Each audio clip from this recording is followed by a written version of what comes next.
both these teams flying high coming into this game. Tim Lambright going up and getting the football. No matter what part of the field they're on, they can break a huge play. Anthony Francis down the sideline. He's going to go in for a score. Big pickup there for Angelo Blake. He just picks up those big chunks of yardage each time he carries the ball. Boston, he seems to be a little sharp out in this game. There's just no substitute for straight-out speed. We've seen some amazing games, but that was one of the best we've seen in a long time. Hello, Boston, and welcome to Charlestown High School, as tonight the Boston South Football League title is on the line as the Boston English Eagles take on the Charlestown Townies. Hello, everybody. I'm Pat Flaherty, joined as always by my partner, Alan Platt. And Alan, we got two Boston South teams who have done a nice job in their league this season, both standing at 3-0, English undefeated at 5-0. And the Boston South title is on the line tonight. Definitely. You win it, you go to the postseason. It's that simple. This is going to be a very important game here this evening. I'll tell you one thing. I'm really happy for the kids that the weather gave us a decent night, so there'll be no excuses, not much winds, dry field, the artificial turf here at Charlestown. So both teams have what they want. They're running games. They can throw the ball either short or deep, and like you said, it's all on the line. You go to the playoffs or not. That's right. There's certainly a lot on the line tonight. The loser, not quite sure if they will make the postseason. That team will They'll have some work to do. They'll have some work to do. It'll be and really they'll tight. need some help, too. That's absolutely. But like you said, the key is if you win tonight, and that's what both coaches, I'm sure, are telling the kids right now. Guys, it's right in front of us. It's right there. You can just reach out and get it. Yeah, Charlestown, after making the playoffs last season, picking up 5 wins during the regular season, they're back at it again this season. One of the reasons for that is their running back, Juwan Ryan, very good back, receiver, return man for the Charlestown Townies. Well, he's very versatile. That's the main thing. You talk about speed, quickness, the Juwan. 7 total touchdowns so far this season, and like you said, he's their main threat. You look at these high school teams, a lot of times there may be 1, maybe 2 top players. He's the one for them, and he's expected to have a big game. I know he can't wait for the kickoff. No question. I mean, he's got 5 rushing touchdowns, 1 kick return for a touchdown, and a receiving touchdown, so he can score in a multitude of ways. Meanwhile, on the other side, one of the top backs for this English team, it's actually English New Mission. These two schools have merged this season to form a co-op football program. It's been a huge success so far, and one of the best players on this team was on New Mission last year. That's Takari Hobbs. He's our spotlight player tonight. We saw him last year on New Mission against last year. English. That's right. Heck of a game for him. Really good running back. It's really interesting when you talk about 2 schools or 2 teams merging.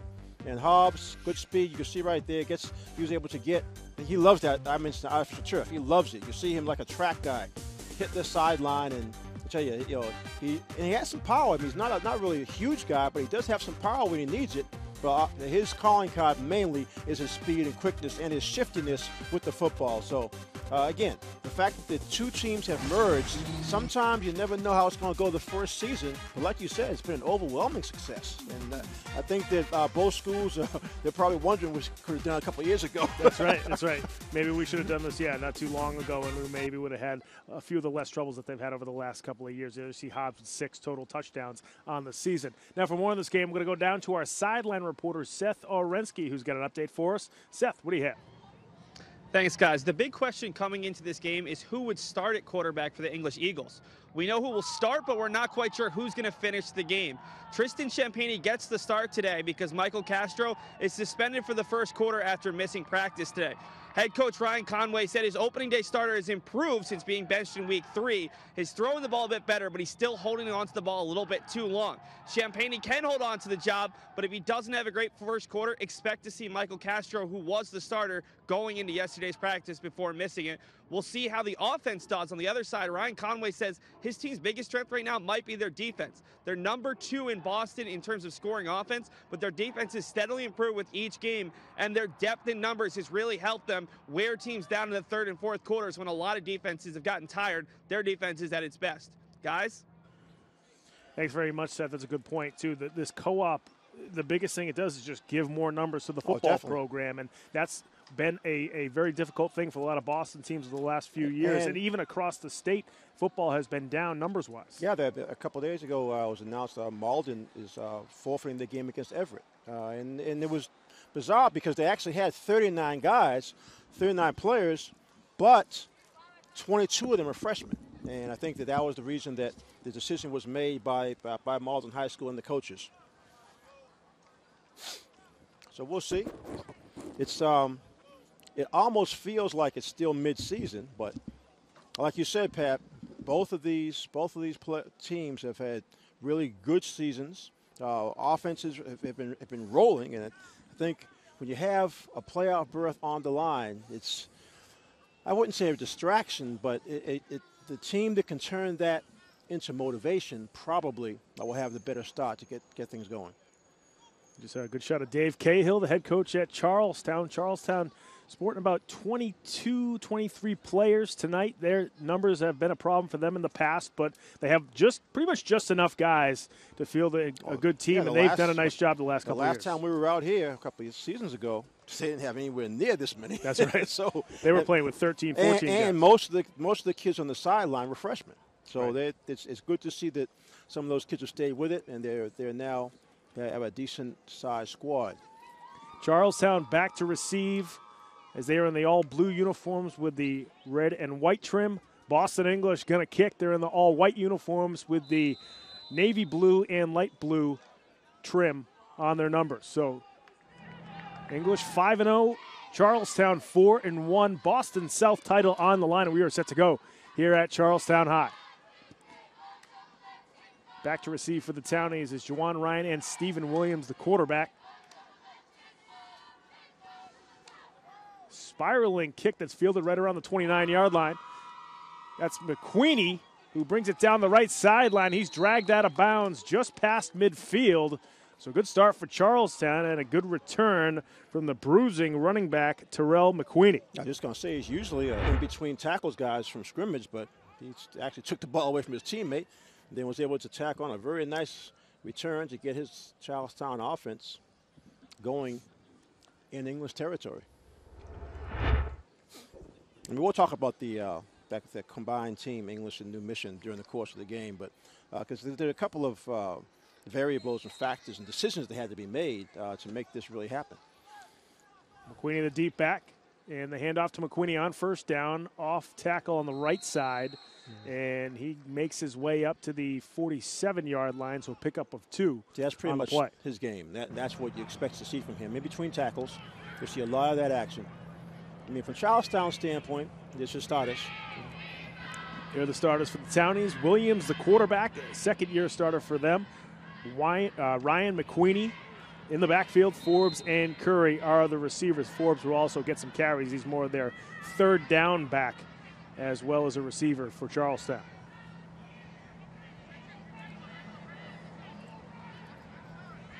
McQueenie once again the deep back in the backfield. Tight formation for the Townies. Williams trying to throw the screen, and he's going to be sacked in the backfield. Huge loss there for Charlestown. Tough decision that time. Is they're trying to set up a screen like you said, but defensively, the English team smelled it out, had it totally covered. Quarterback in that situation usually tries to throw it away, right about there to try to throw it away, but instead, by holding on to it, huge loss on that one. Yeah, Eric Mack coming up with the sack. Eric's a nose tackle for Boston English. Doesn't really look like a nose tackle. He's more of a slender defensive lineman. He uses his quickness to get inside and beat the bulkier offensive lineman. So a huge loss on that play for Charlestown, back to the 42. So a 10-yard loss there for the Townies. 3rd and 20 now for Charlestown. Handoff over the left side. Wow. That is Ryan, but he is dropped in the backfield. Mack again coming up with the stop. Yeah, this English defense is off to a great start. It's like they've scouted pretty well, and whenever they see him and Ryan in the backfield, they're going to key on him. Back-to-back losses, and brings up a 4th and forever. So Charlestown will have to punt the football. McQueenie back to kick, back to receive. For Boston English is Mack. Low snap. McQueenie just going to pick it up and run with it. Trying to get to the edge. McQueenie with a seam still on his feet. McQueenie past the first down marker. Broken play gives Charlestown a first down. That's amazing. Heck of a run. That was like a fourth. That was like a 4th and 30. That was 25. He was able to. Okay, the ball goes through his hands. Right here, the timing is off in terms of the coverage team. So too many of the English guys just get out of their positions, did not cover their areas, allowing McQueenie that run. And right here, for him to stay in bounds and get that last 11 yards for the first down. Really good effort. 27-yard run for McQueenie. Now Charlestown with the football at the 35-yard line. On first down, they hand it off to Ryan. Shakes off one tackler, but then is brought down in the backfield again. Getting in there for English is big number 54, Jalen White. Yeah, it is something. White, you talk about big, 5'11", 290. Watch 54 left of your screen right there. Be able to wrap him up and make sure he doesn't get anywhere. You mentioned a decent amount of players on the Charlestown sideline. The English sideline is packed again. Combining two teams from the last season, New Mission and English. Second down and 11. Ryan trying to get to the edge. He does. Jawan hurdles cutback. An English tackler. Ryan still on his feet. Jawan Ryan down the sideline. Touchdown, Charlestown Townies. He's been doing it all season, Pat. I mean, you talk about second and third effort. From the start of football training camp, the running backs are always told, keep those legs churning. You never know when you're going to run out of tackle. Watch this. He's going to run out of at least 3 tackles. The play's supposed to go to the right. He sees an opening, cuts back to his left, reverses his field. Good move right here, but this is where the defender actually went for the football instead of the tackle. That helped Ryan, and now it's just his straight-out speed to get to the end zone. Very quick running back for Charlestown. So now the Townies will try for the 2-point conversion. Heck of a run there from Jawan Ryan. Williams now in the shotgun, and McQueenie's the man in motion. Williams over the middle, and I believe it's knocked away by English, almost intercepted, but the 2-point conversion is no good. Well, we had some fireworks to start it out. The huge 4th down run by McQueenie on that botched punt attempt kept the drive alive and allowed Ryan to do the rest. 5-play, 49-yard drive for the Charlestown Townies. Capped off by a 31-yard touchdown run by Jawan Ryan, but that huge 27-yard 4th down pickup on the broken play by McQueenie was the difference. Now what he uses right there, see the defender number 3 was going for the football instead of trying to make the tackle. And well, I guess he's trying to do both at the same time, but even though Ryan looks to be smaller in stature, he had obviously strong legs. He is only 5'6", but can run, good quickness, and good strength. 8th total touchdown of the year for Jawan Ryan, 6th rushing touchdown of the season.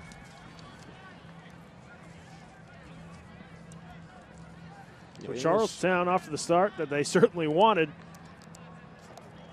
scoring on their first possession. And you really got to wonder how often has English been behind. You talk them coming in with an undefeated season.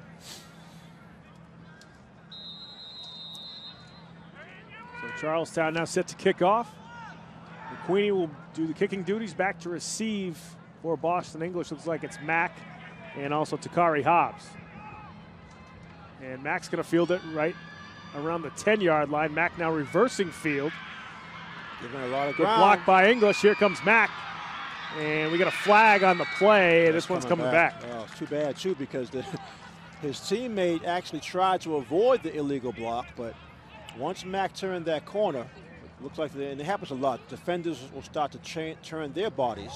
And by the time walk they in the hit, back on the return team. Exactly what happens. 10-yard penalty, first down. I mean, Mack gave a lot of ground on that kickoff return, trying to reverse his field. And unfortunately, a lot of times we see it on both punt returns and kickoff returns where your teammate's setting up a defender for a block, and then all of a sudden, once you turn around, it should be to the right of the screen. You can see it. Well, that one was, I think that's it might have been behind it. Yeah, there was another player that went flying I for was going to Charlestown. say, the one we just saw looked like that one looked clean. That was on the side, yeah. So what's the English's offense for the first? Well, you know, so we'd be saying English new mission. I mean, it's when I've seen their scores, that they sort of have both teams in the title. Tristan Champagne, the starting quarterback right now for English. He's back to throw, and he's now going to tuck it in and run. Tristan, the solid pickup there on first down as he makes his way up to the 13-yard line. Again, Seth talks about the quarterback change. It's usually Castro, but Champagne right now. Quick decision, saw that his blocking had broken down. No chance to even lift the ball to try to throw it, so get whatever you can. About a 5-yard pickup there on first down, so it'll be 2nd down and 5 now for English. You talk about Champagne and Castro. Castro was the starter at English. Champagne was the starter at New Mission. Right. The two programs merged, so Coach Conway, he said with all positions, including quarterback. Wide open, right?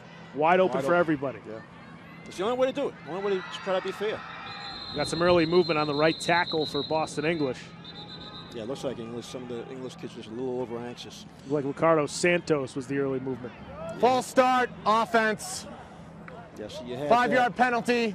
Repeat 2nd down. He had that block in the back on the kickoff return and breakdown in the first down blocking for the pass, and now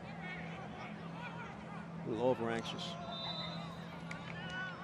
And of course, English wants to try to answer that amazing touchdown run by Ryan as quickly as they can, but gotta be careful deep in your own territory.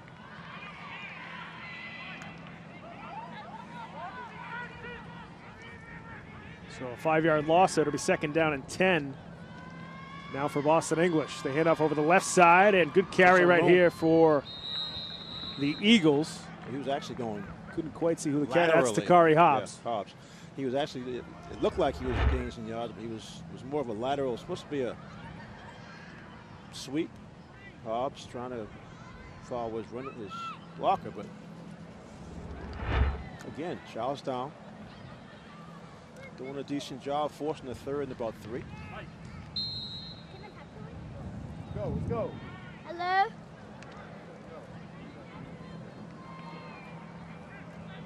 Guess we got one of our young fans found. That's the right, field found mic, one right? of the field mics. All young kids, they see a microphone, they immediately want to talk into it. They have no idea what it's for. And now Boston English is going to call a timeout here before their 3rd and 3. It's like a little disorganization here, but it's a key play because if Charlestown can get a stop and force a punt, that could give them great field position. Our sideline reporter Seth Orensky's got an update for us. Seth, what's happening? Guys, this isn't just a Boston South championship game for Charlestown head coach Dave Cahill. It's a bit of a grudge match. He and Ryan Conway go back a really long time. Not only to when Conway was a coach at East Boston, but just since the two have been head coaches 2 years ago, these two teams played a double overtime game. A year ago, New Mission, one half of this English team, defeated Charlestown in the playoffs to end their season. So a bit of a grudge match. The good news for them, Jawan Ryan has now scored in every game this season, his 5th touchdown of over 30 yards. Their offense, they were expecting a little bit of rust. Well, give the ball to Jawan, and really hasn't mattered at all today. Thanks very much, Seth. And it's a good point where these two teams, Boston English, Charlestown, and even, of course, what's going on here with Madison Park this season. All those programs over the last couple of years have had trouble with numbers. So I think there's almost a camaraderie with those programs and those coaches because they all kind of feel each other's pain when it comes to having to deal with those obstacles throughout the season. Not to mention how strong the North is. That's right.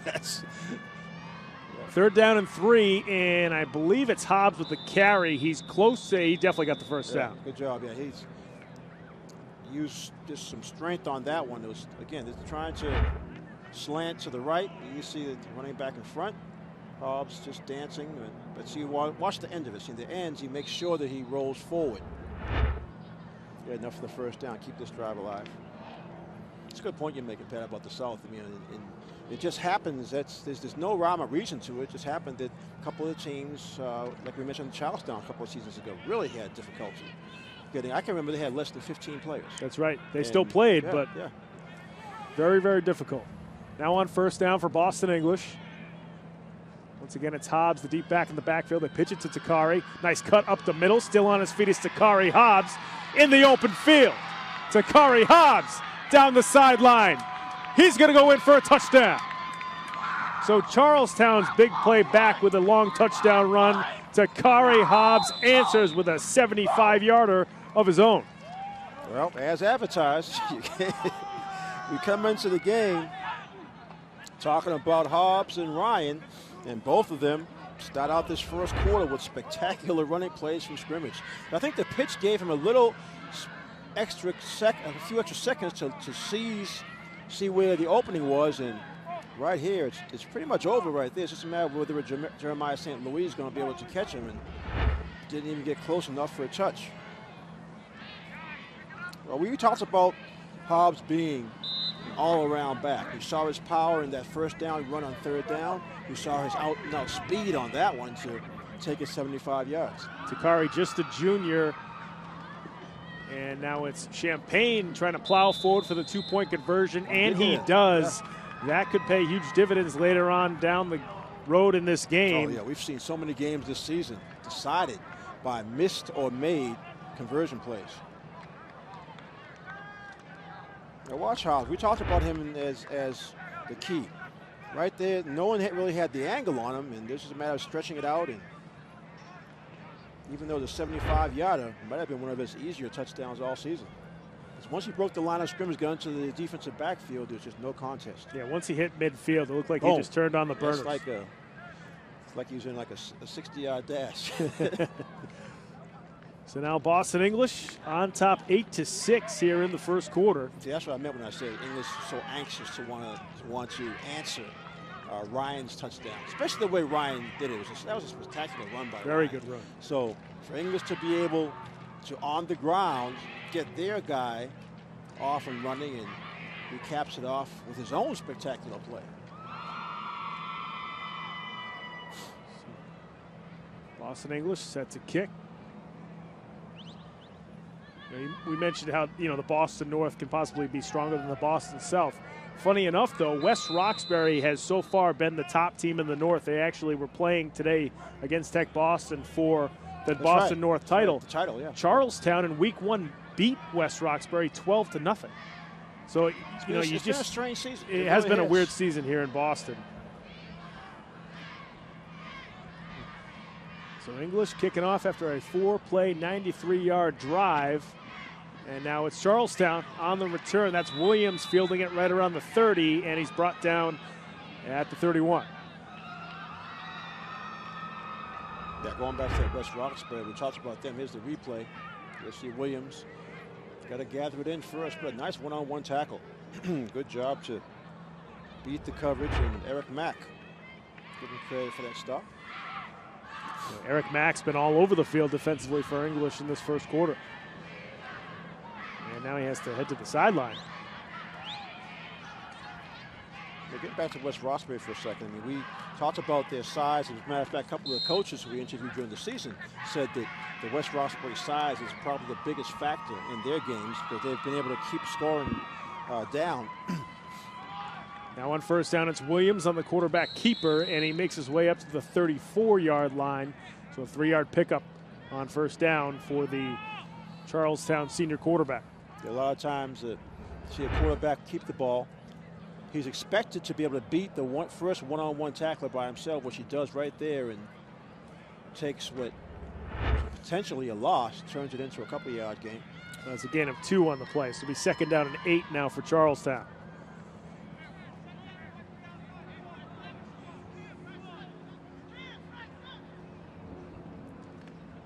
Williams back to throw over the right side, misses his receiver. Go too high. Time he was looking for Ricardo Darius. Darius, one of the juniors, a defensive back and a wide receiver. A little surprising, both teams, nothing in the passing game so far in this quarter. It's all been on the ground, but I guess it shouldn't be a surprise when you have runners like Hobbs and Ryan. It's just give them the ball, be safe about it. Yeah, both these teams have some other running backs that we'll see throughout the game. We've already seen McQueeney, English with a few good running backs who we haven't quite seen carry the ball just yet. I'm sure we will later on. Ryan the deep back, they pitch it to him on the option, and Ryan slips a tackle, but is then gang tackled right around the line of scrimmage. So Just a short gain on that play as they'll mark him down at the 35, and Charlestown's going to have to punt again. A couple of Charlestown players asking for a face mask. Let's see. Ooh, we did get one right there. Yeah, it's the officials didn't see it or didn't think it was really a grab. So it's going to be a punting situation again. Now, last time, or the first time Charlestown tried to punt, they had that bad snap. But McQueenie was able to make it into a first down, even though it was a 4th and 27. Mack again back to receive for Boston English. Got a snap. McQueenie with a low line drive kick that's fielded right around the 32. Mack's got a seam down the right sideline. Alvin Mack finally brought down at the 30. Stephen Williams making the tackle, and that's a 38-yard return for Mack as he's slow to get up. You see this English team, it's like everything they do with special teams or on offense is to create some open field for these guys. And good running style, keeps the ball on the outside toward the sideline. Has everyone chasing him down, and like you said, excellent return, puts him in Charlestown territory at the 30-yard line. This English New Mission combo team is a really interesting experiment. Looking at how large the roster is. Yeah, you normally don't see an English roster that big. I'm telling you, and you know what you were saying earlier about how the coach just said everything, all the positions are open. That's the best way to do it. Creates a lot of competition. Now on first down from the Charlestown 30, they hand off to the fullback over the left side. Good pickup on first down up to the 27-yard line. Cameron Brown with the carry there for the English Eagles. We're talking as you see, Hole was not there up the middle. He slid out to the left side to gain something. And don't forget Castro, we talked about him not starting because of a team rule regarding missing practice. If he gets some play today, he's a weapon also. Yeah, Champagne a dual threat. Castro more of the bigger, stronger runner for English. Champagne back to throw. Looking down the right sideline. Wide open for a touchdown for Boston English is the captain, Ramonte Williams. I mean, usually when someone's that wide open, you say it's a missed coverage, but it actually wasn't. The cornerback was right there. For some reason, he just stopped running. You'll see the receiver open, but the cornerback who was in coverage just stopped staying with it because he was with him all the way down to about the 15-yard line. Then he just stopped running. Yeah, Williams, their best receiver on that side for the English Eagles. So you got to know Charlestown was keying on him in the passing game. Right, you'd think so. I mean, it's that bad. I'm telling you, it's almost as if that touchdown by Ryan to start the game sort of woke up English, right? Because they've been flying ever since then. Boston English now ready to tack on the 2-point conversion. They were successful after their first touchdown. We'll see if they can do it again. Hobbs again, the deep back. Brown, the fullback. They pitch it to Takari Hobbs. Charlestown in pursuit, but Hobbs is there for the 2-point conversion. Really good job. Injured Charlestown Townie in the middle of the field.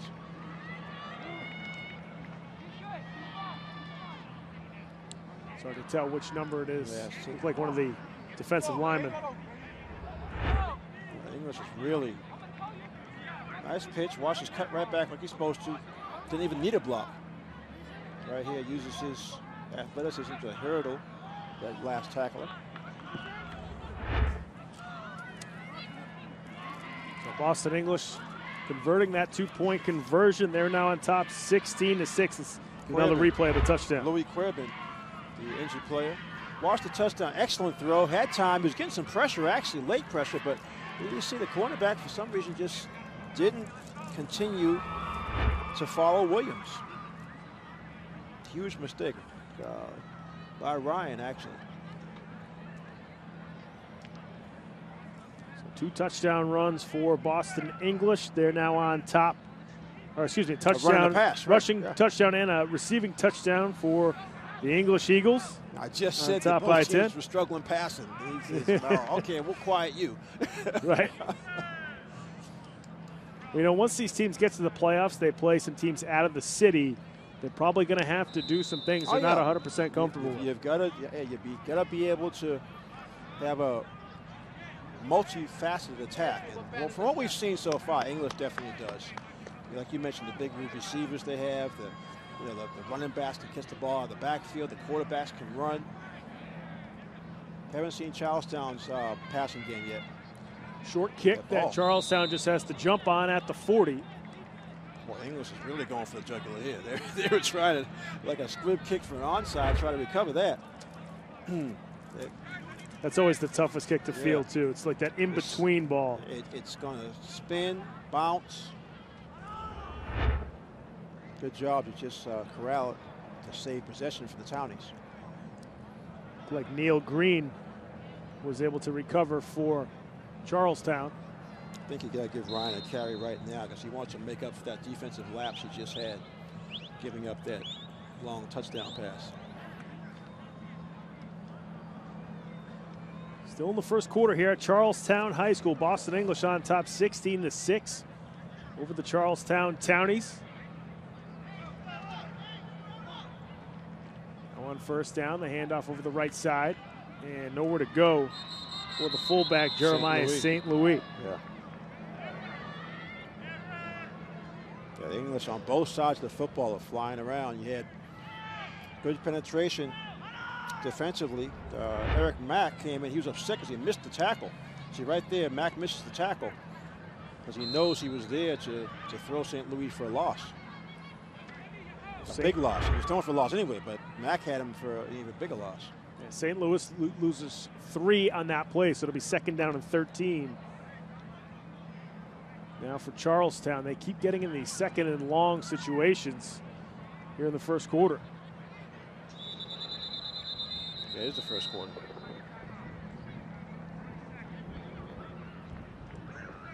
And Charlestown going to take a timeout. With all the running that was happening, I thought that might have been the end of the first quarter.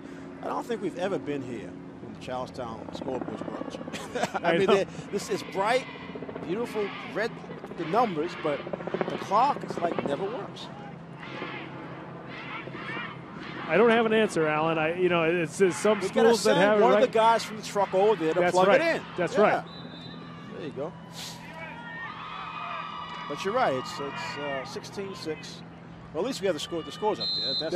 That's the most important. That's a help. Because the official time's kept on the field anyway. That's right. Toughest thing for the scoreboard, too, is finding someone who can operate the clock on the scoreboard. And with football, it's sometimes tough for somebody to understand what to do there. Juwan Ryan fighting forward up to the 40. So he picks up the yardage that Charlestown lost on first down. Tough sledding, though. I mean, it's one thing when you're keying on a guy, another injured Charlestown player coming out. Boy, this is the second lineman who's had to come out after being banged up. Bryant Almond coming out for Charlestown. He's one of their better defensive ends. Looks like he's okay. He's just might have just.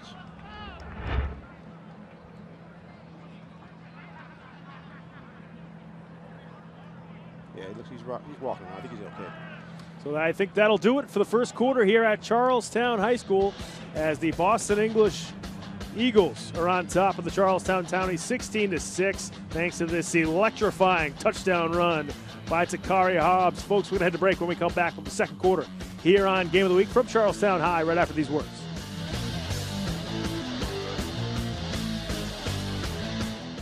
Green hat, red hat, oops.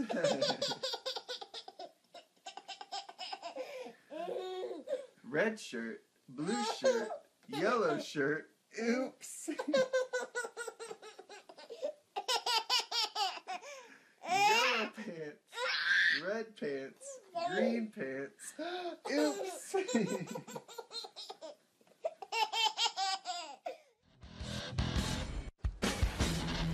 Welcome back to Charlestown High School for Game of the Week. as the Charlestown Townies are hosting the English Eagles. Just about ready to start the second quarter here at Charlestown High. Boston English on top, 16-6. Charlestown just about ready to face a 3rd and 10. And our sideline reporter Seth Orensky's got an update for us. Seth, what do you have?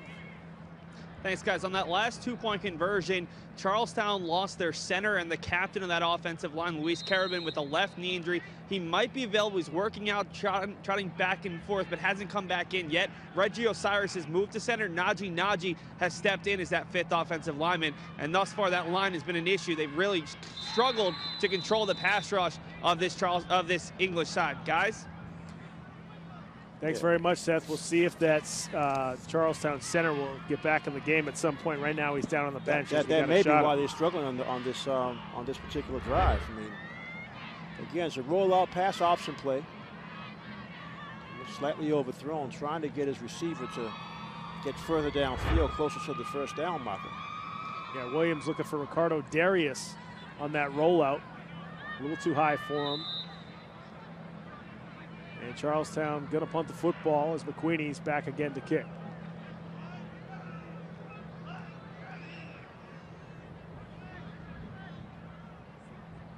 And McQueenie going to take it himself again, and this time he's wrapped up. Last time he made that conversion on the punt, it looked like a broken play. This time it looked like they were designed. What's interesting about it's tough to do that twice. Yeah, it's tough to do it from that field position. I mean, you want to catch English by surprise. Obviously, they didn't because the English kids didn't. They weren't coming on a block, but they were stayed at the line of scrimmage and just sort of waiting for them, open arms.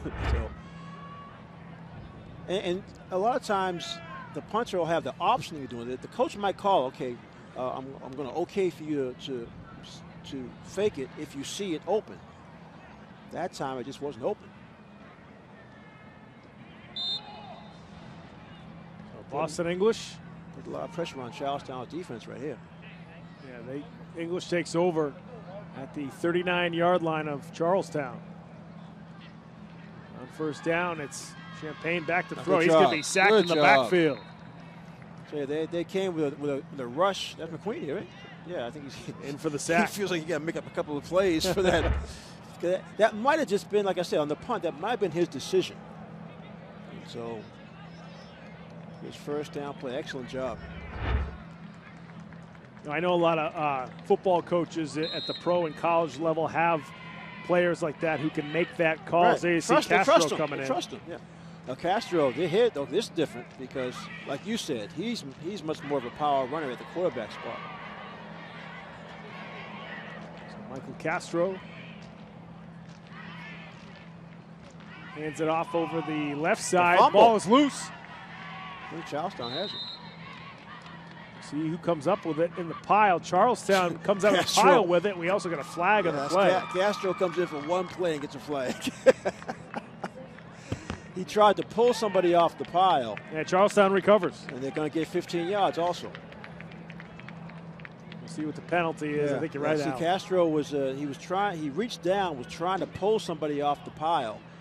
I'm not sure if he said anything, but he definitely personal foul. Unsportsmanlike conduct. Number 11. Yeah. That's blue, right?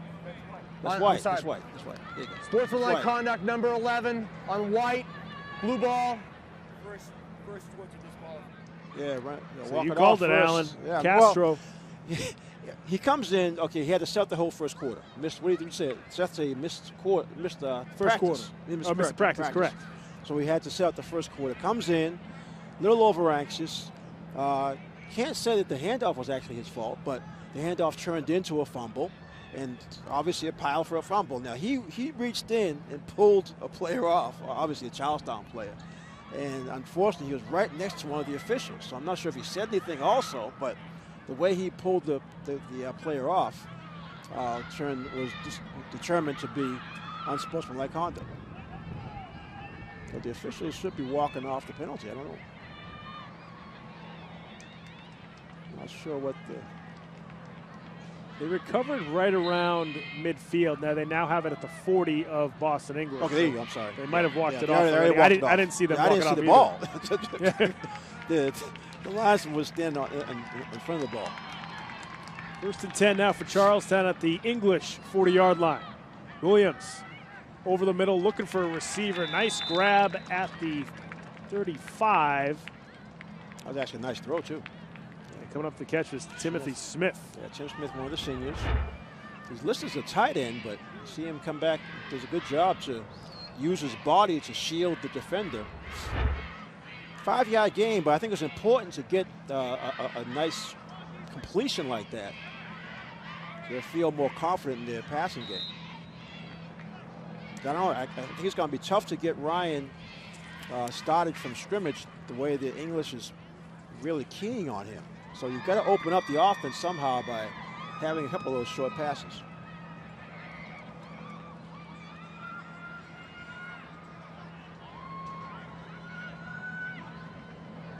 Second down and 6 now for the Townies. It's McQueenie with a tough run over the right side, and he's right on the first down marker. I think he got a first down. Good description too. Tough run. I mean, you know, a lot of movement, a lot of legs and arms flailing around, but he runs out of that arm tackle, comes right toward our camera. Good job, Rich. Get out the way. Right. Rich will stay close to the action at all times. That's right. Sacrifice his body for the camera shot. So McQueenie just short of the first down. It'll be 3rd down and inches for Charlestown. Williams again back to throw, this time over the middle, and it's caught in the end zone. Touchdown, wow. Charlestown. And we got a late flag too. Let's see if oh, it might be a push-off. I think it might be a push-off on offensive interference. Wow. Hope we can see that one again. The way the flag came in, it was late. Pass interference, offense, yeah. Number 36. That's too bad. It's a 15-yard penalty. Repeat, 3rd down. Yeah, anytime that the flag comes in that late on a completed pass. Now watch, ready, screen. Well, out of our view, but it looked apparently he pushed in the back of the defender. And the flag came out as soon as he caught the ball, the flag came out. Yeah, tough to see from our vantage point. Yeah, it's just too bad. If there was a shove there. Well thrown ball too.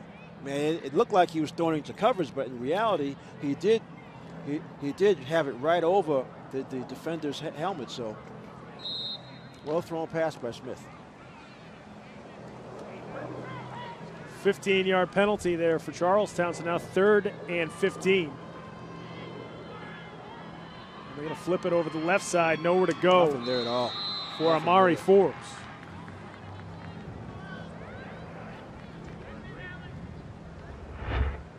Again, trying that screen, there's nowhere to go. You see a defensive end coming in for English, doing a good job. Got Lazarus Vasquez, Alex, giving him credit. Forcing the 4th and very, very, very long. When you talk about how things change in the game, okay, you get a fumble recovery, you get what appears to be a touchdown throw called back, and then before you know it, it's 4th and a lot. 4th and 25, yeah. And now Charlestown taking another timeout. Yeah, this is where Charlestown coaches got to be a little concerned that some of the players may be losing concentration. They're down 10 points. Other than that run to start the game by Ryan, have not been able to do much on offense. Think they have a big boost with that apparent touchdown pass, but calls back, and then now they're going to punt the ball. Yeah, it's certainly a tough situation for the Townies at this point. Folks, you want to follow us on social media, go to our Facebook page, go to facebook.com/GameOfTheWeekBoston. A lot of good stuff up there. You can also follow us on Twitter at Boston City TV. And if you want to tweet at us, use the hashtag BostonGOW. Charlestown now back to kick. McQueenie, the punter, another low snap. He gets this one off. Spiraling kick that's fielded right around the 22-yard line. Here comes Mack again on the return. You got a block in the back. This one's coming back as Mack is shoved out of bounds at the 47. That was That's an easy one to call. all the way back inside. Yeah, we could have thrown that flag from here. But again, the teammates mean well. They think that their block. You always think that your block's the one that's going to spring the right. Always do. And After the return, block in the back, number 49, White. 10-yard penalty from the spot of the foul. First down. they'll push them back to their own 20-yard line. Yeah, we'll see the block. It's be right in the middle of your screen. As soon as she runs, right there it is, right yep, there. That's it.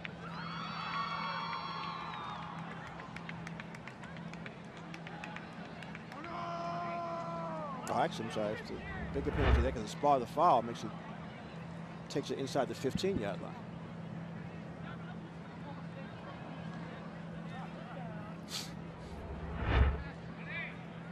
Here's another look at it from the field level, and you just saw that block in the back from behind. So before was a penalty on Charlestown that put them in a tough spot. Now Boston English backed up to about the 12-yard line. Now on first down for the Eagles. The handoff over the left side. And this time it's Julian Soto with the carry. And short gain on that play. Good tackle from McQueenie. McQueenie read the play, and we talk about him being a bruiser, but we've seen a couple of plays where he's used his speed. Left of your screen, you'll see him fly into the picture. Looks like there's some room to run, but McQueenie closed that down pretty quickly as Soto thought he had a chance to get to the sideline. You see Dave Cahill. See, I think Coach Cahill knows there's a big chance defensively for his Charlestown team. If they can hold English and make them punt, they should be able to get decent field position. English is pretty explosive. It's a short gain there on first down. Second down and 9 now for Boston English. Early movement. They're going to back up 5. Second and 14. You got to wonder. Full start, offense. With the quarterback change, Castro's, I mean, his linemen should be used to his cadence anyway, because he's been there most of the time. He only missed the first quarter. Middle of your screen, there's your left guard giving away 5 yards. We talked about Castro last season when we had them. His brother's a Major League Baseball player. At the time, last year, he was with the year before, he was with the Yankees. Now he's been traded.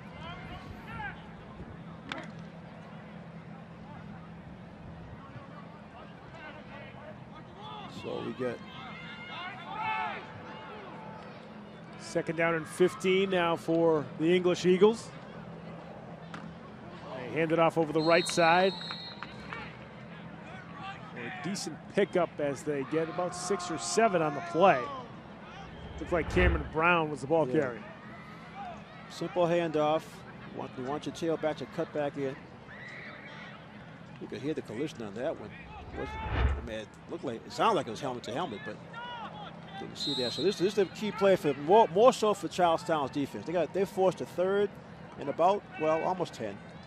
So any kind of a stop here to force a punt would be huge for the Townies trying to get themselves back into this game.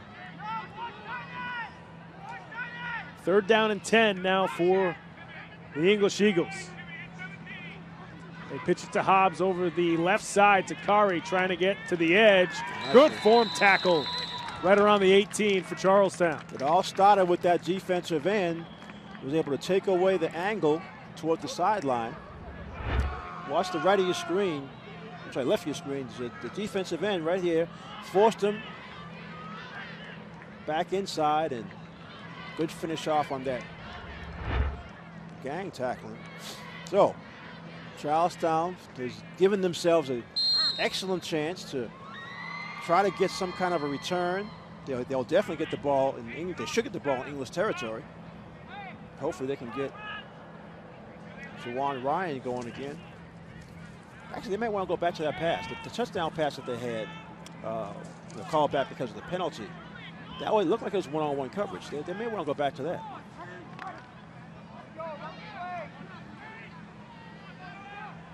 Of course, the time's a factor, so I'm not sure how much it's going to be English call a timeout before they get penalized for a delayed game. Yeah, the last thing English wants to do is with a 10-point lead have a mishap on a punt where you're inside the 20-yard line. Yeah.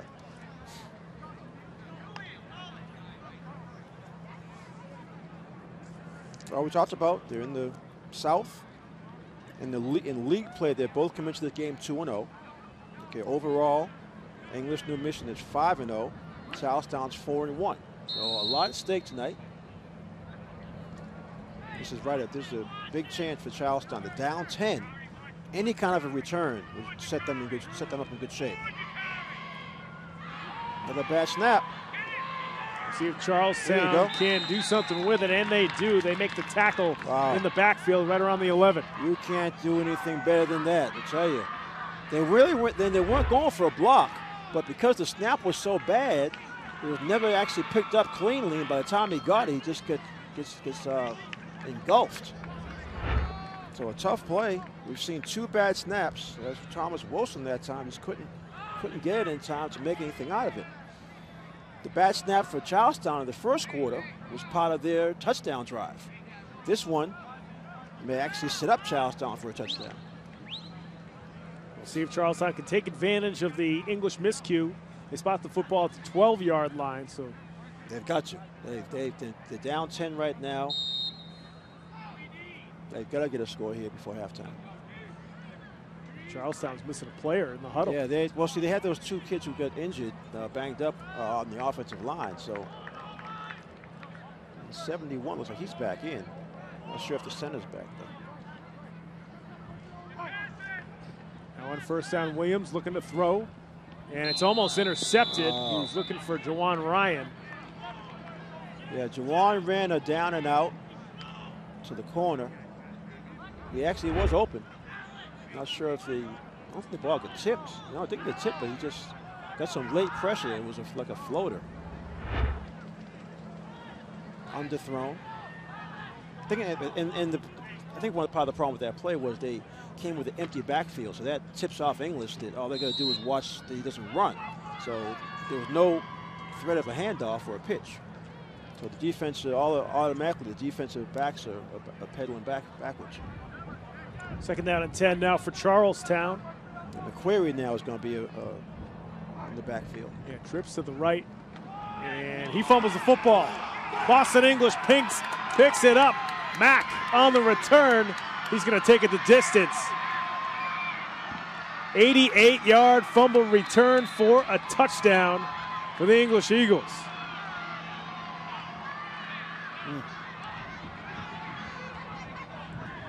Capital D disaster because it looked like Charlestown was going to have the chance to get back in this game.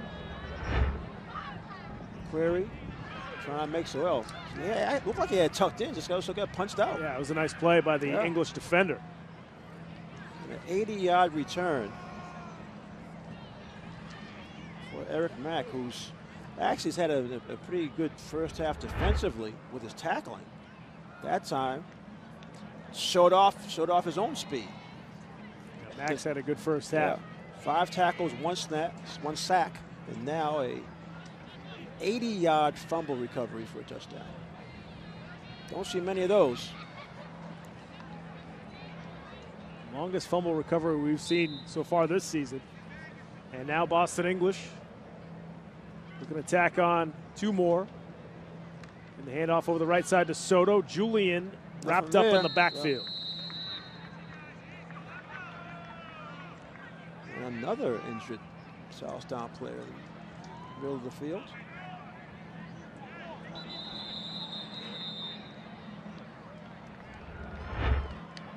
Let's go back to the touchdown. McQuarrie looked like he had it tucked in, but during the tackle, the ball either slipped out or was punched out. And Mack sees nothing but goalposts. And touchdown. Like Jenkins Adesoji was the one who punched it loose. And he made a good play anyway because he was making a tackle for a loss. Like you said, along with the tackle, punched it out. Jeremiah St. Louis down on the field right now for Charlestown. That's one of their speed guys, which you definitely need defensively against this English team. Let's see on the It's more toward the middle of the field. He wasn't even involved with the tackle.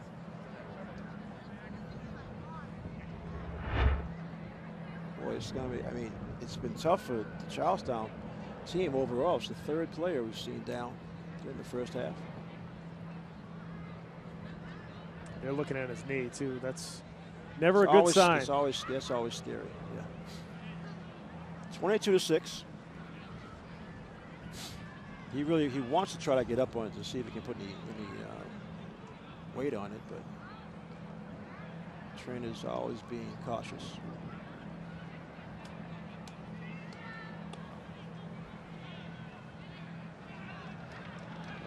As they tend to Jeremiah down on the field, our sideline reporter Seth Orensky's got an update for us. Seth, what do you have?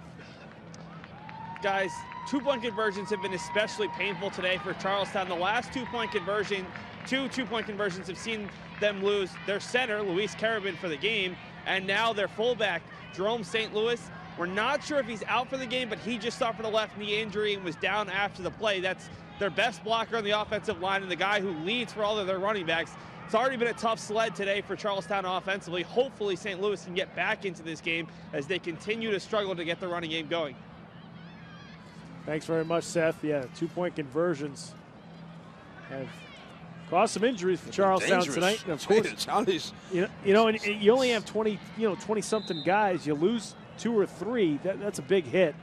When now you only have 7 or 8 backups total on the team. Then you're talking about going to some of your more inexperienced players who are in uniform and available, but quite frankly, just don't get much playing time. So you're talking about Charlestown team.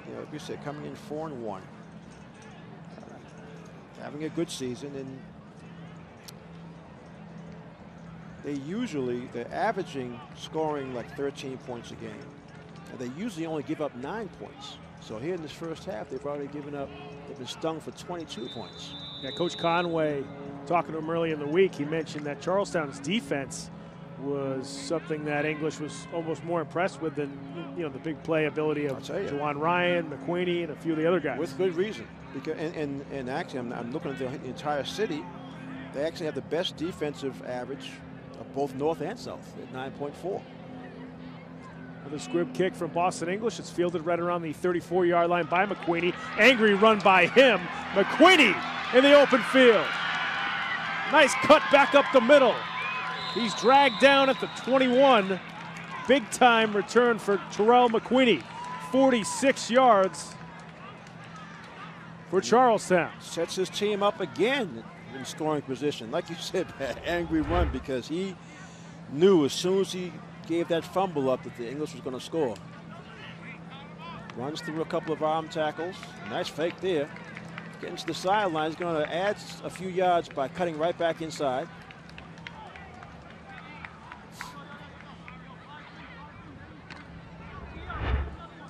We have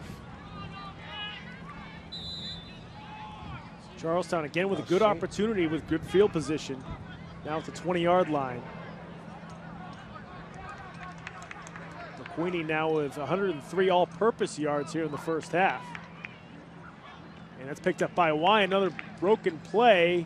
And Jawan makes his way up to the 14. The broken plays for Charlestown have been great. They're the most effective, really, because okay, you see Smith couldn't corral this snap, but his teammate bailed him out.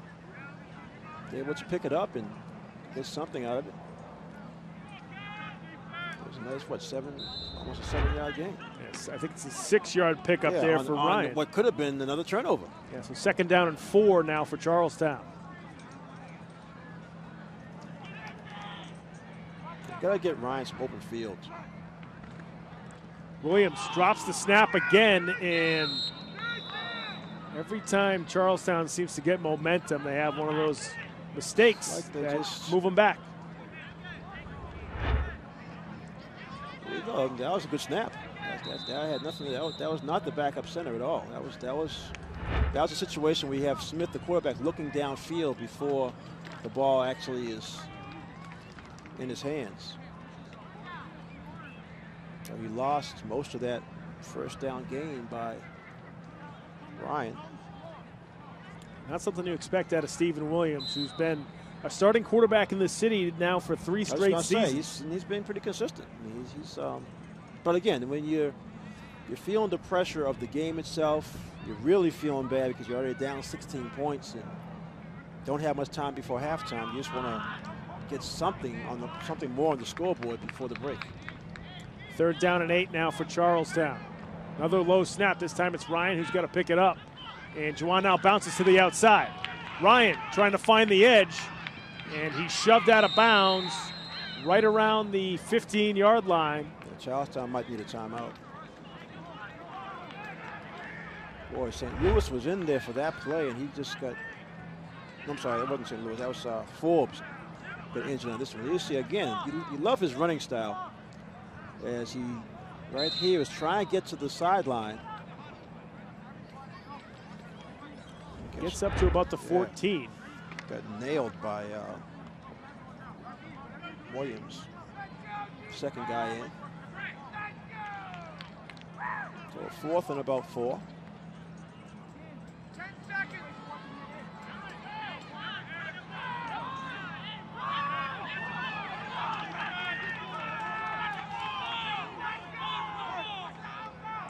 And we got an offsides, I believe, on Boston English. We're getting late here in the 2nd quarter. I heard 10 seconds down on the field. Somebody from the sideline was yelling. I don't know what the players were. The players were sort of not seemed like they weren't in a defense, rush. 5-yard penalty, automatic. Well, it's a 1st down, 5 yards, 1st down. Charlestown gets the 1st down after that mistake by Boston English. It's all about time now. If it really is that little bit of time, this could be the last play of the half. I was just going to say, they might just have that one play left.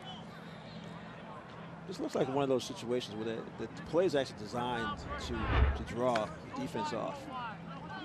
One of the few times he went on the center. Charlestown now with a 1st and goal. We don't know how much time's left. This could be the last play of the half. A handoff over the right side to McQueenie. He plows forward inside the 5. If they get a timeout, they're going to call it. No huddle. 2nd and goal now for the Townies from the 3-yard line.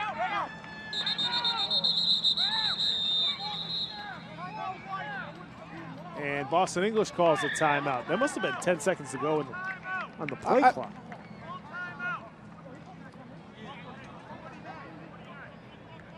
Charlestown can't be out of timeouts. They did not use 5. They should have 2 left. I'm just surprised.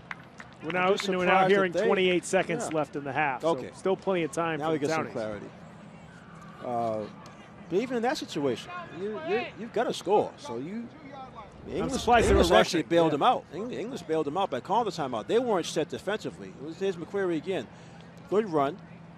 Using that big body of his to finish off strong, McQueenie. And has set them up inside the 5 down at about, what, the 2-yard line. I thought they were going to hurry up and have Smith on a sneak.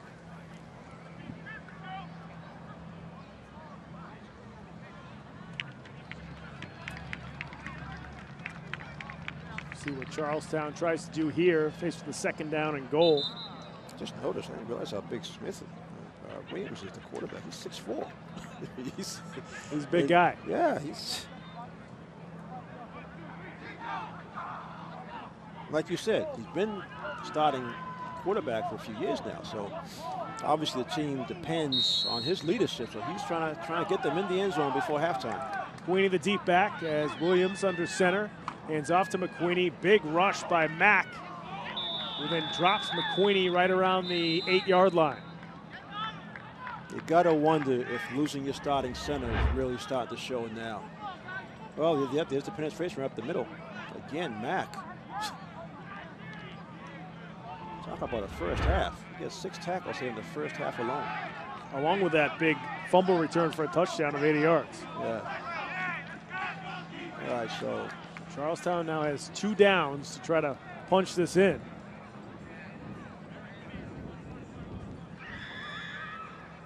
Well, after the opening score of the game by Juwan Ryan, he's just been bottled up the entire half. And so Charlestown's trying to go more to McQueenie. They haven't gone back to the air yet. I mean, right now they're like you said, they have 2 downs, obvious 4-down territory just to try to score. So they've been splitting Ryan out in the passing formation.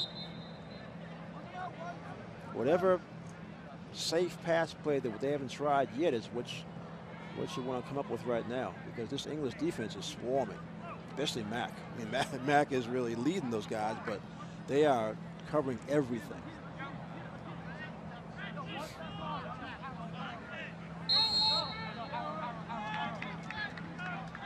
We talk about Ryan being bottled up.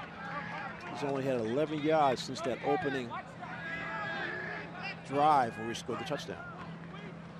There's Williams looking to throw over the left side. Receiver wasn't there. They rushed it. He had to just throw it away. Looked like it was McQueenie who was on some type of, almost like a wheel route. Yeah, it was a wheel route, and he was trying to come across. I'm not sure if Williams expected him to be somewhere else, but yeah, McQueenie was much deeper. So that was Neil Green, the intended receiver. Okay. Well, this is it here. They got to try against the end zone. Yeah, 4th and goal now for Charlestown. Yeah, make sure, use your last time out. Use your last time out. Make sure everybody's on the same page.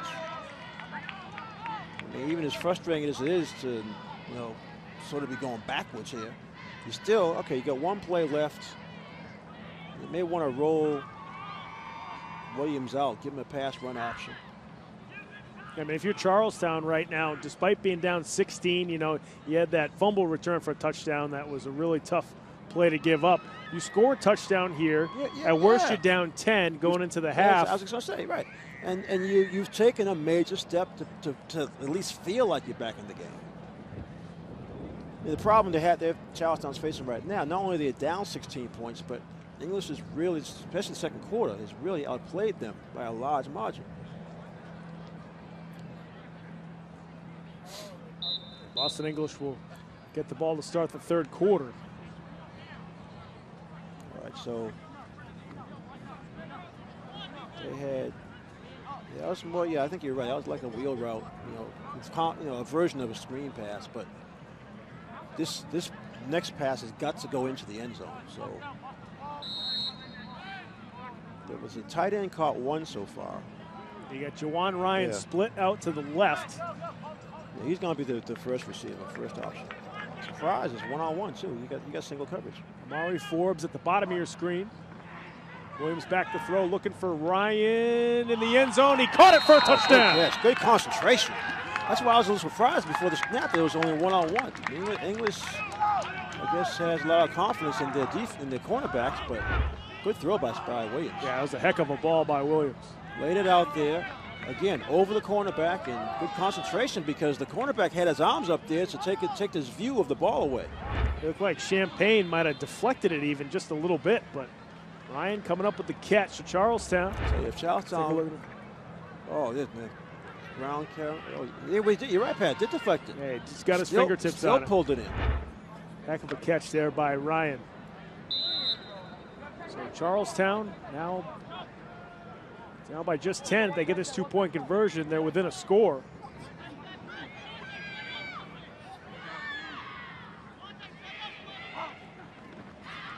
Williams now rolling to his right, over the right side. They get it. The intended receiver is Jeremiah St. Louis. Good to see him back in there after the injury. I really think, Pat, the second half we're going to see that rollout by Williams, because it's that time that half roll allowed him to find St. Louis. Nice pass, too. There's a little zip on it. You see Williams gaining a little confidence here. No doubt. Completing a couple of these passes. So Charlestown, despite the miscues, now back within a touchdown and a 2-point conversion. Oh, that's late in the second quarter. Give them credit, because emotionally they really could have been just totally out of it after that 80-yard fumble return for the touchdown.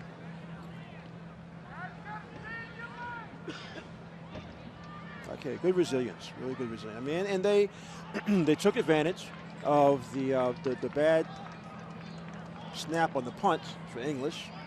Made the tackle, got the ball deep in English territory. And even though they did it the hard way, going all the way down to a 4th down play, hey, it all counts. Now the Townies just got to make sure they have good coverage. I was going to say, they can't allow a big return here. I mean, you're overexcited, so sometimes that's when you get out of your lanes and don't cover your area. But you're right, the Townies have got to make sure they get a good tackle on this.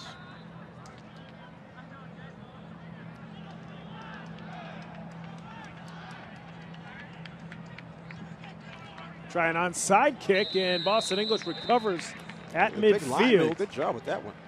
Yeah, Pitt Dantes with the good recovery, very safe recovery there for English. Give Pitt a lot of credit because linemen a lot of times have trouble with those balls. Right, yeah, good catch, direct catch. So English with the ball at their Pitt own says, 49. I don't want to run anywhere. I'm just hand it over to the skill guys. Just happy to get the ball. I got a touch. So Dantes with the recovery at the 49-yard line for Boston English. Again, probably just a few seconds left before the half. This is probably the last play. Made one play. That's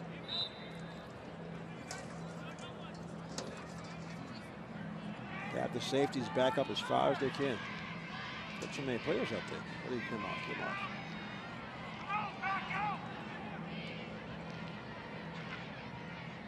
Castro back to throw. Looking down that right side, and the ball falls incomplete. That's going to be pass interference on Charlestown. So English going to get another play. Yeah, he sort of floated it up there, giving his receiver a chance to jump for it, but instead got the penalty from the defensive back. Actually looks like Raymond Williams, the receiver, limping a little bit. Yeah. They might have come down. Pass interference, defense. There's no time left on the clock, so we'll have an untimed down. Automatic first down. No. Charlestown's definitely they've got to back up all the way. Watch this. You'll see from the back, coming in from the back on the play right there. Yeah, too much contact before the ball even got close. But Castro has enough arm to get the ball to the end zone. We saw his arm last year, so he has enough strength to get the ball down there. Charlestown has got to back all the way inside the 10-yard line to make sure they knock this down. Lamonte Williams at the top of your screen. Castro going to look for him, and he's dropped in the backfield. Good job. That's Green getting in there for the sack for Charlestown. So that is going to do it for the first half here at Charlestown High, as Boston English with an 8-point lead over the Townies, but a good surge by Charlestown. That last couple of minutes, you're absolutely right. The last couple of minutes has put Charlestown right back in the game. They were down 16, and that 8 points makes it a 22-14 game. Even though, like we said, the second quarter especially, English had a huge edge in terms of just outplaying the Townies and got, of course, that big defensive touchdown. Now it's far more even going into halftime. No question. I mean, you talk about a difference between being down by 16 and being down by 8 is just huge, and confidence boost, especially going into the half for this Charlestown team who, other than 2 plays before that score, they really weren't doing much offensively. They weren't doing much at all. And like you mentioned, you pointed out the fact to see St. Louis back in the game is a big deal. Now, he's still sort of hobbling around, but he understands how important he is. So, he won't have his 100% effort, but what he can do, just like he did on that conversion, he can get into the flat, get himself open, and he has good hands. No question. Meanwhile, on the other side for Boston English, you can certainly see why they're undefeated. A lot of players that make a lot of plays for this team. They got a lot of weapons. They do. Without question. Charlestown head coach Dave Cahill is down on the sideline with Seth Orensky. So, Seth, take it away. Joined by Charlestown head coach Dave Cahill. Coach, scored the first 6, gave up the next 22, got those last 8. How big was that 4th down touchdown to get you a little bit of momentum and then a defensive stop to end the half? Oh, it's a great, they get that first down for us going forward. Great momentum. We got a couple injuries. Starting center got knocked out. A couple running backs, so it's big for us. So another center to step up for us and play great, along with Steven. It seems like you've had your opportunities to maybe even punch in a little bit more, and then they've gotten that big player. You've maybe shot yourself in the foot. What's the message to the team offensively in the second half? We just got to stick with our blocks. You got to get off our blocks and go, which is awful tough to do with a backup center. we got them to go offsides on one play, and hopefully we can do some more. Juwan Ryan has both of your touchdowns, but he was also guilty on that one touchdown, the long pass for them.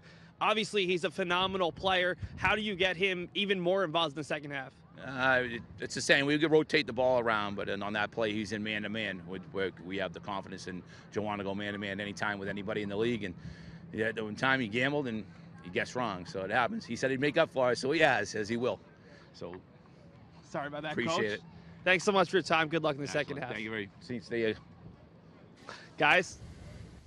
Thanks very much, Seth. And Coach Cahill mentioned us earlier in the week that Juwan Ryan's really their lockdown corner. So when he does make a mistake, they take chances blitzing, and sometimes it does hurt them. On that play, like you mentioned, Ryan taking a chance on that pass. He read, or he thought he was reading, that it was going to be a down and out pass, but instead the receiver just kept going straight and just ran right by him. Because it was weird, because as soon as the touchdown was made, two of Ryan's teammates pointed at him like, did you know you were in man-to-man? And then he finally said, yeah, my fault. So like you said, he told the coach he'll try to make up for it. And so far he's got one touchdown since then. And he's going to be the focal point for Charlestown for the second half, because he's their most explosive offensive weapon, and they've got to find ways to get him the ball. We've seen a lot of playmakers on the field so far here in the first half. I'm sure we'll be seeing a lot of great plays in the second half as well. Folks, we're going to head to break. When we come back, we'll have our halftime stats, and we'll get ready for the third quarter here in Game of the Week from Charlestown High School. Boston South title is on the line. Make sure you stick around for the second half.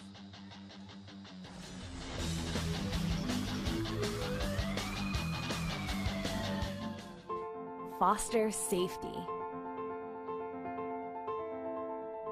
Foster hope. Foster joy. Foster curiosity.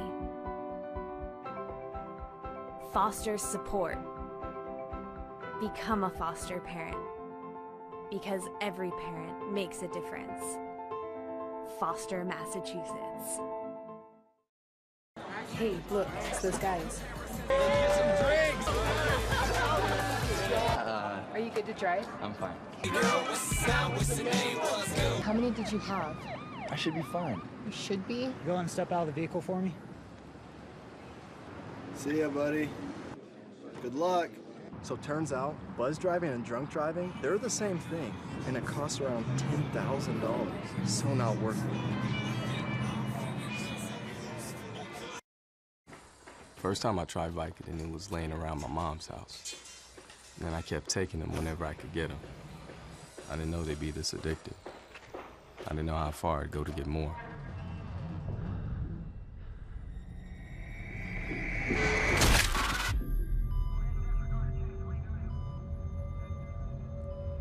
Opioid dependence can happen after just 5 days.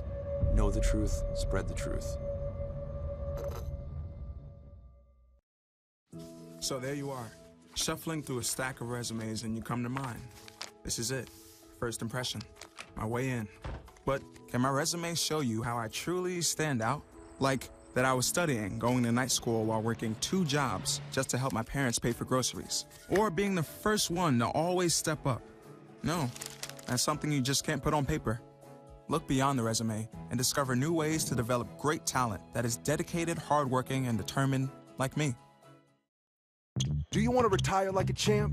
Just like legendary basketball star Uncle Drew? Don't do it like that, Uncle Drew! You're already acing the game. You've got your dream ride. Don't be slamming my door. Sorry about that. You just did the same. Gotta get the boys. Your dream vacation and your dream team. And now you can make your retirement just as legendary. I get buckets. Get the tips you need to get on track at aceyourretirement.org.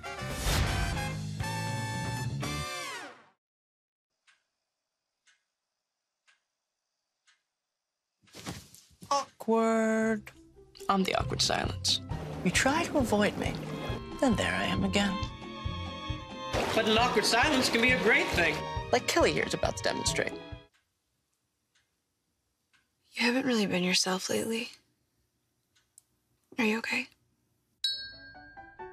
Find out how you can help a friend with their mental health at seizetheawkward.org. Queen is just my everything.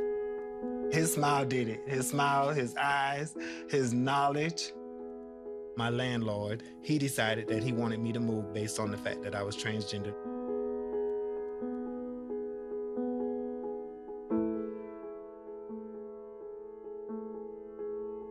Let's just respect people in everyday life for just being human.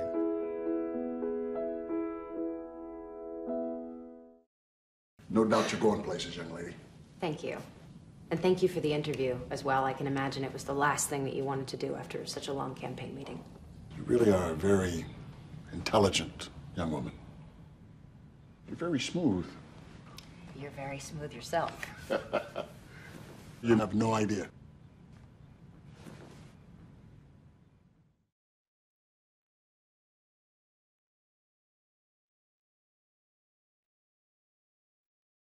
Why is my son having trouble in school? Finding lowest airfare to Istanbul. No, I'm tired of fighting with my son over his homework. Home, walk, restaurant. Need a review? No. He's smart, but his mind wanders. 7 wonders of the world. Why don't you understand me? I do. I was trying to show how Connor feels every day. Redirecting to understood.org. Join parents and experts at understood.org, a free online resource about learning and attention issues to help your child thrive.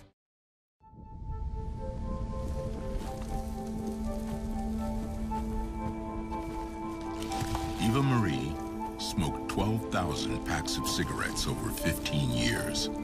She quit, and now there's a new lung cancer screening that could save her life. You stopped smoking. Now start screening. No matter how much you smoked, early detection could save you. Talk to your doctor or learn more at savedbythescan.org.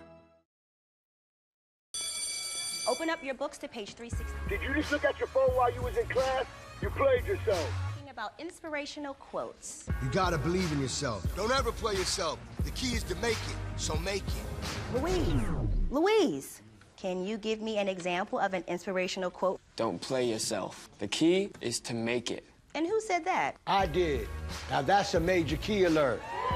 Learn the real major keys to getting to college at getschool.com.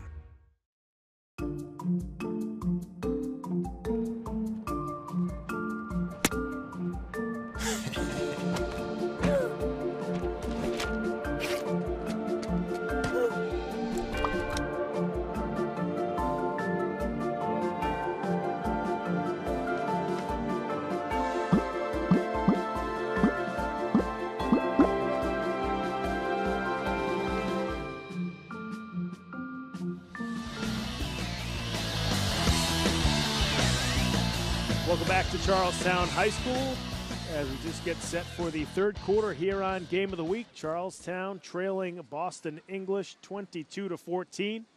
And certainly a great first half between both squads. English really owned the middle of the first half. Charlestown, of course, scored first, and then Charlestown with that big touchdown to end the second quarter. Let's take a look at the halftime stats quickly before we are set to kick off here at Charlestown High. And first up is the Charlestown Townies. This Charlestown, Ryan, most of that 42 yards is on his touchdown run for 31 yards. McQueenie, nice half, 6 for 36 yards. Receiving, Ryan had the one touchdown to end the first, at the end of the first half. And then the tight end Smith had that one catch. So Williams is not throwing the ball that much, only threw 8 times, 4 completions for 10 yards and a touchdown. Let's take a look at the English halftime stats. The English Hobbs, as we knew, 5 for 89 yards. Brown had 12 yards and 3 carries receiving. Yeah, Williams with that touchdown that burned Ryan with the 27-yarder. And then Champagne, sort of pedestrian, but he did his job. You know, he was able to get the touchdown on that one pass that he threw. We have the halftime stats just about set to kick off here to start the third quarter. As Charlestown received to start the game and ended up scoring a touchdown. Now they'll be kicking off to the English Eagles. Got a delay right now. I don't know. I think they're still waiting for the chains. Oh, okay. Need them. The kids, they probably had high school kids again doing it. We've seen this before where halftime they're not always back in time. We get 2 new ones. Looks like it. Okay, there we go.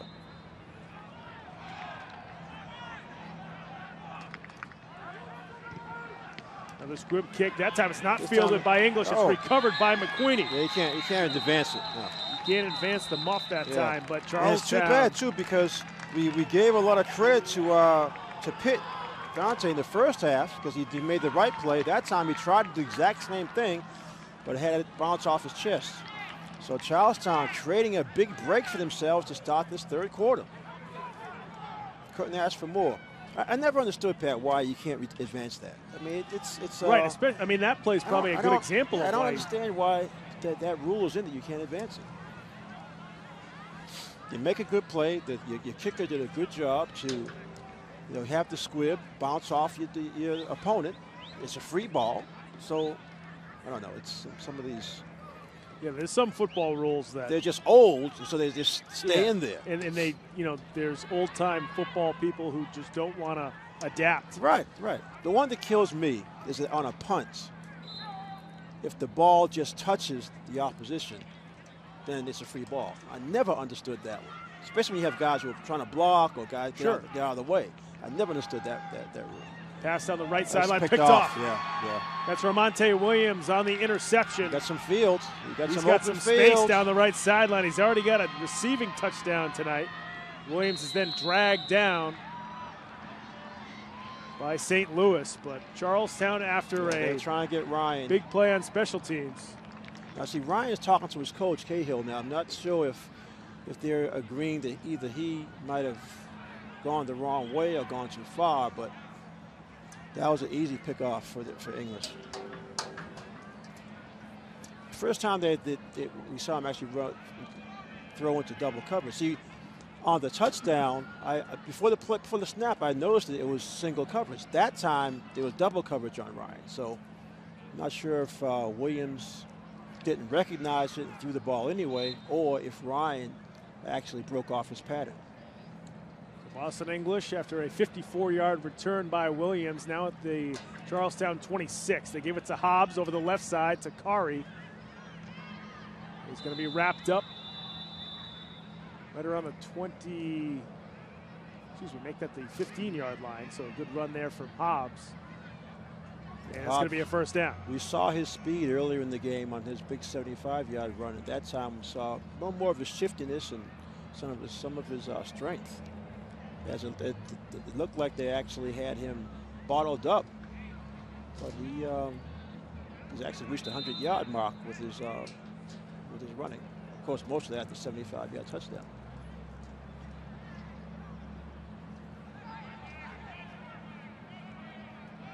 First down now from the 15-yard line for Boston English. Castro down the right side of the field, and it's Williams again for the touchdown grab. We have the angle. We're sitting at the table, Pat. That angle was right in front of us. You could see through a spiral. His receiver ran a beautiful corner pattern. And just like that, English turns that interception into 6 points. I mean, we mentioned before that Castro has the kind of arm when English was trying to score it before halftime. That time, that was really very nice pitch and catch. 15-yard touchdown connection from Castro to Ray Williams, and now Boston English looking to tack on a 2-point conversion, looking to go up 16. It's Hobbs, the deep back in the backfield. Takari looking forward, lost the football, and Charlestown recovered. So no 2-point conversion there for English. So still a 14-point lead now for the English New Mission Eagles, as they capitalize on the interception return from Ramonte Williams, who also caught the touchdown pass, and now Charlestown looking for answers. I'll tell you, between Hobbs and Williams, English, and they have some other players who, skill guys especially, you can see why they're 5-0. I mean, looking ahead, this seems like it's setting up a really nice Thanksgiving morning game between English and Latin. I mean, Latin has pretty much dominated that series over the past, well, for a number of years actually. But this version of English looks like it's, well, English New Mission will give these kids a good chance to get a win on Thanksgiving morning. 2 plays, 27-yard drive for the English New Mission Eagles, as they now lead 28-14 here early in the third quarter.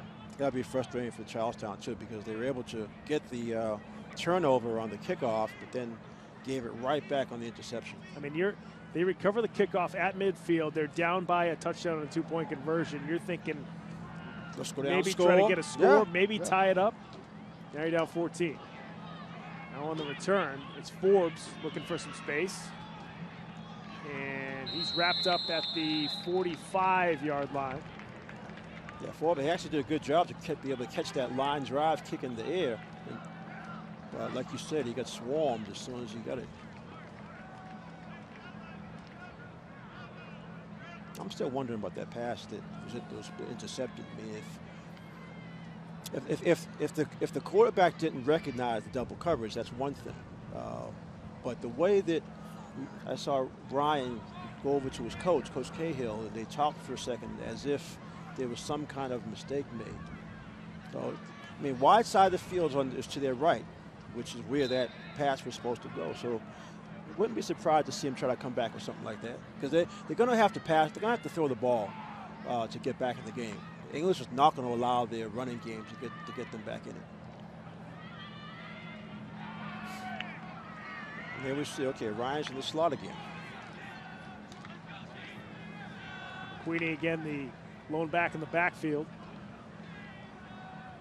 They throw it to Ryan on the screen, and now Ryan slips a couple tackles. He's going to be dragged down at midfield as Mack was able to grab his jersey.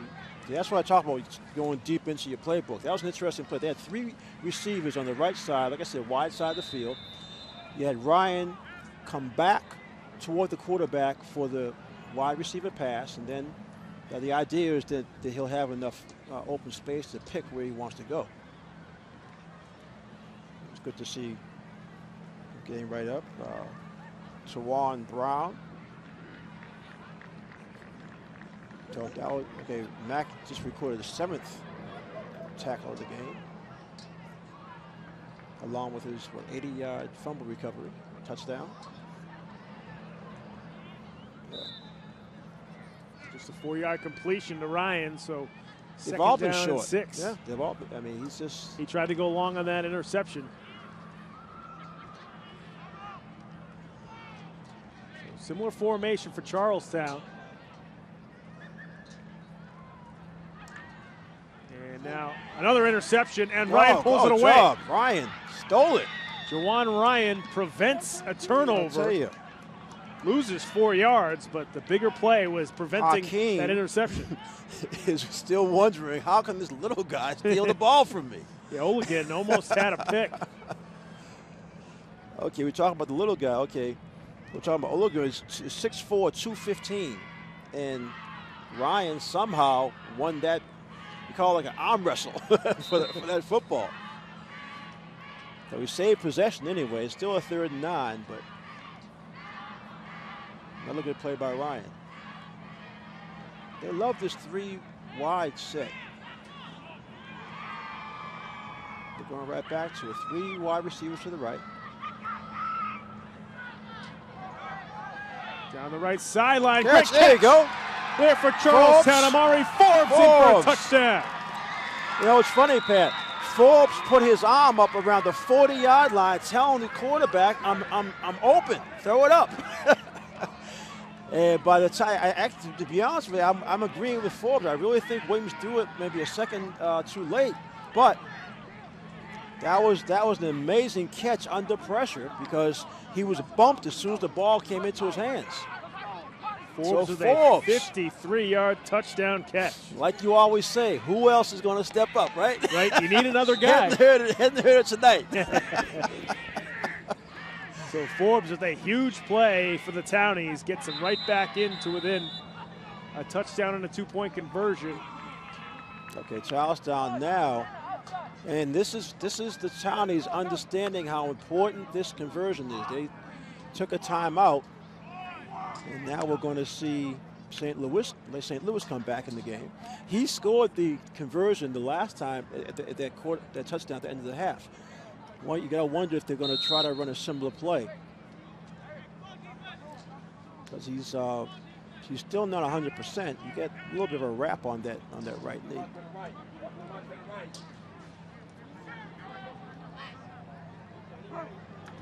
Two-point conversion, botch snap. They pitch it to McQueenie, back of the end zone. Two-point conversion is good. Wide open in the back of the end zone for Charlestown was Ricardo Darius. Yeah, that was another broken play. I was going to say, you think that they're, it's over because it's a bad snap, but the play was to have a halfback pass, and McQueenie really put it out there over all the English defenders. Charlestown now right back in it, down by 6 after that touchdown and two-point conversion. It's the second time we've seen them bounce right back into the game. Yeah, this Charlestown team just doesn't go away. Well, they are 4-1. I mean, they came into this game 4-1, and like you said in the open, having a good season. Yeah, we were 5-3 last year, have built off that nicely. Of course, one of those wins is against Madison Park, who's had to forfeit. That was a forfeit, right. But even the other games, they beat West Roxbury, which you mentioned earlier, 12-0 to start the season. They beat South Boston 24-19. They shut out the Burke 18-0. Their loss is actually out of conference. They lost to Minuteman. So, yeah, the forfeit, you don't really want to count that. But they have this game, and everything's on the line. They've fought their way back into it on 2 occasions already. Another one of those squib kicks. It's a free ball. Oh! It went off of. I thought Boston English touched it, so they did. I don't think well, no, the kickoff's a little different. Yeah, but there's the no fact of the matter is, the bounce of the ball, and over the years, we always talk about how crazy a football is because of that, oblong 5 shape. to the spot. So we're going to have a 5-yard penalty. Yeah. Ball going out of bounds. English will. Illegal kick out of bounds, 5-yard penalty from the spot. First down. I'll tell you, Charlestown, they're doing everything to give themselves a chance. And, excuse me, you can't ask for more than that.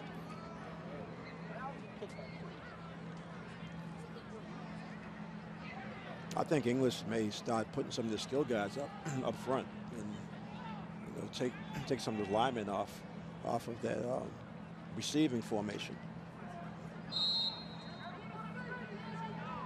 Now Charlestown needs a stop defensively.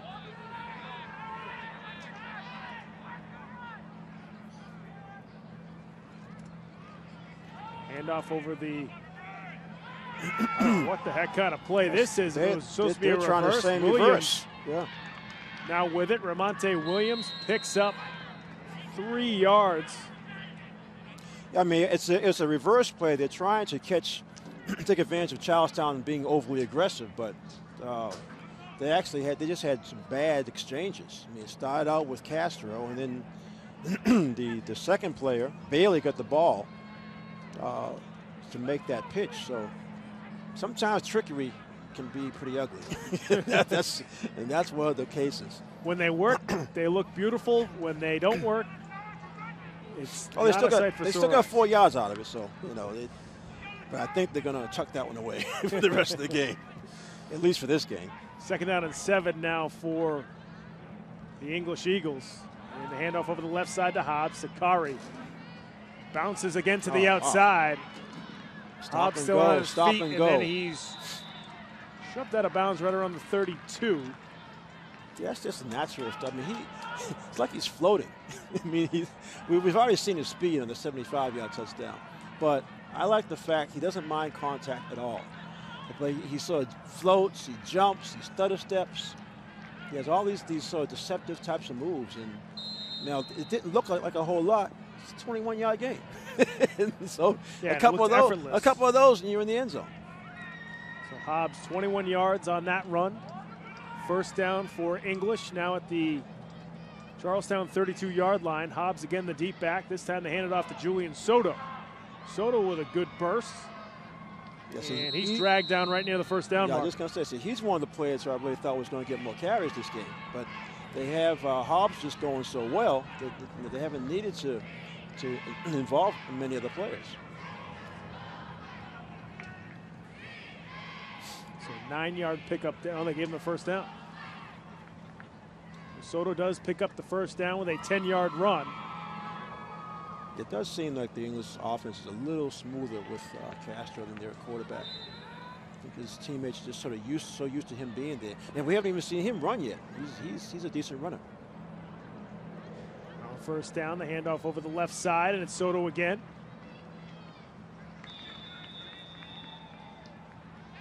Makes his way up to the 18-yard line.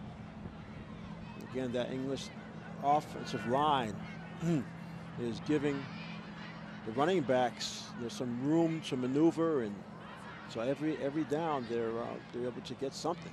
You see head coach Ryan Conway very much enjoying this new English New Mission co-op football program.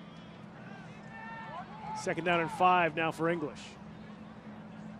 The handoff to Hobbs to Kari, that time inside the 15, down to the 13-yard line. What's interesting to me is most times coaches, when you coach running backs, they'll say, don't stand up too high. You're a full target. But it seems like Hobbs uses it to his advantage. It's almost like he's looking over the defenders to see where his next move is going to come from. So him running high doesn't bother him at all. Another first down for the English Eagles. Send the handoff to Connor Brown.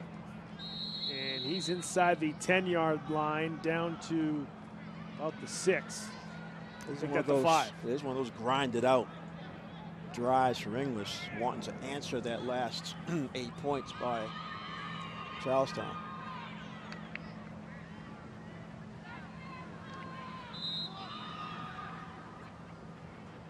Second down and 2 now for the English Eagles.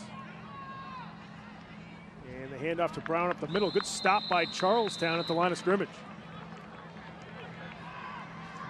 The Townies waiting for that one. You actually had St. Louis coming from the linebacker spot to plug that hole. You get this close, your defense trying to make a goal line stand. A lot of times your safeties turn into like quasi linebackers. The field really starts to shorten. Watch out, you got one-on-one coverage out in the right flat. Hobbs again, the deep back for the Eagles. They pitch it to him over the right side. Bounces to the outside. Hobbs towards the end zone. He's bottled up. He got the first down. I think they're going to mark him down right around the 2. He's just tough to stop. He is really tough to stop. I mean, it's tough. What I mean by that is it's just tough to prevent him from gaining yardage on any situation. Even when plays break down, I mean, his individual moves allow him to create something and help just move the chains. And he's just as effective inside along with going outside. That's the key. That's the key. It's a really tough combination to try to defend. First and goal now for English from the 2-yard line. Hands it off to Brown, and he gets bottled up. Does he drag the pile in? Does he get in? Yes, he does. Connor Brown. You talk about dragging. You talk about moving a pile. It's usually an offensive lineman who's sort of coming from behind to push it. Brown that time did all that himself because it was a mishandled handoff, but luckily Castro and Brown were able to get it together. He got the ball, and then he just moved everybody into the end zone with him. A 2-yard touchdown run for Cameron Brown, who puts English back up by 12. Eagles now going to try for the 2-point conversion after the 8-play, 55-yard touchdown drive. And I think just as importantly, took a lot of time off the clock here in the third quarter.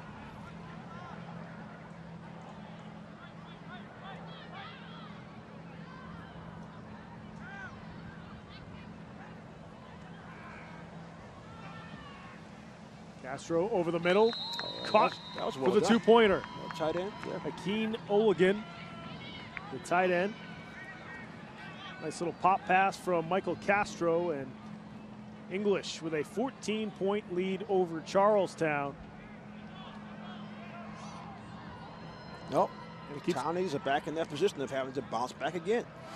That was an impressive drive by English. It was mostly passing.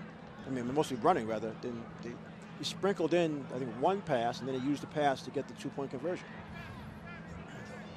As we have some time, let's take a look at the Boston South standings coming into today. And there you see English at the top of the league with the 3-0 record, 5-0 overall. Charlestown right there, 4-1 overall, 3-0 in the league.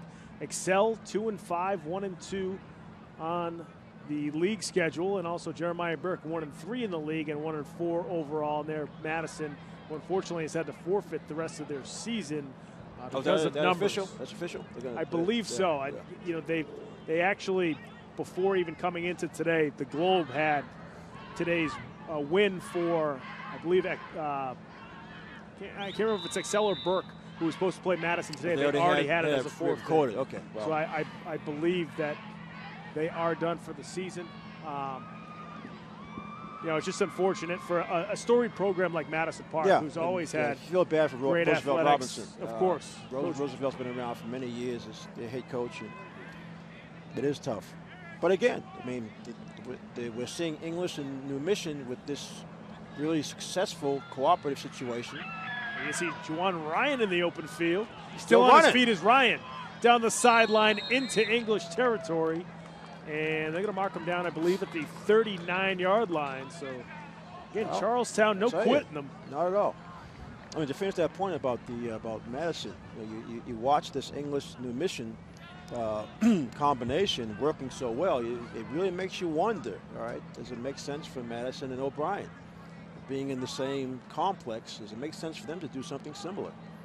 Actually marked Ryan down at the 43, so some of the details, we talked earlier about this English New Mission and things like, okay, who's going to be the head coach, all right? Sure. Where they're going to practice, you know, I mean, how many players? Well, I guess the unlimited amount of players can literally come out for the game, for the team, try out for the team, but all those logistics can sometimes make it tough. And we all know that there's a lot of ego involved in every level of sports, especially when it comes to coaching. And when you're talking about long-time coaches, that would be, of course, that might be something to, difficult to sort of figure out. I do believe Coach Mike Pittman, who was at New Mission, I believe he was not going to come back this season. That sort of made it easier. For New Mission, so I think it made it easier for the co-op.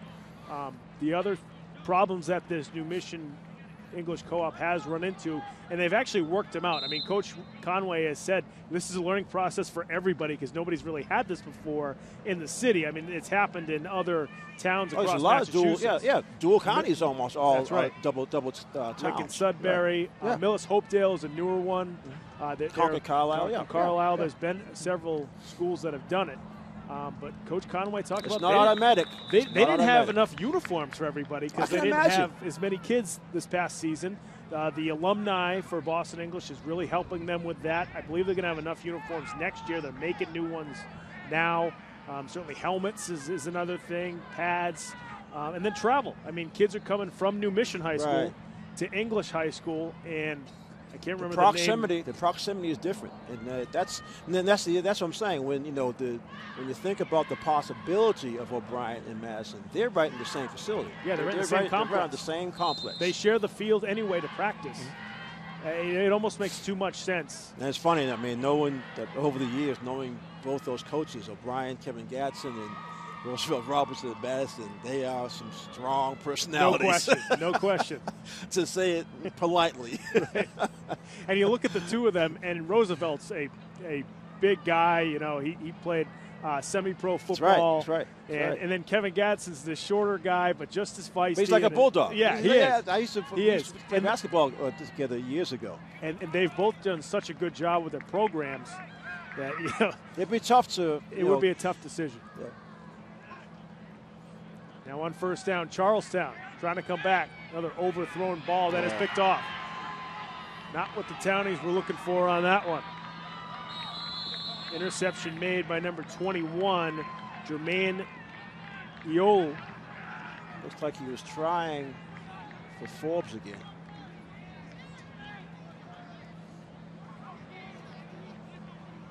Yeah, it seemed like it was a similar pattern to what they got the touchdown on, that the opposite side of the field.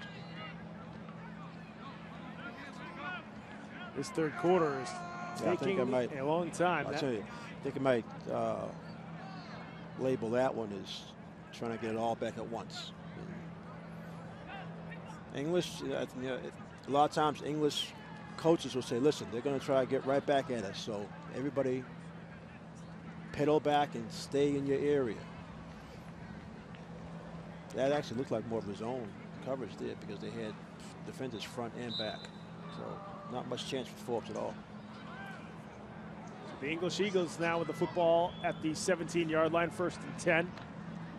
And they hand off over the right side of Julian Soto, who is bottled up as Charlestown's front does a good job. I mean, you got to give they're a little. I mean, in terms of squads, obviously English has far more players, and the overall talent, I give the edge to English in terms of their skill guys.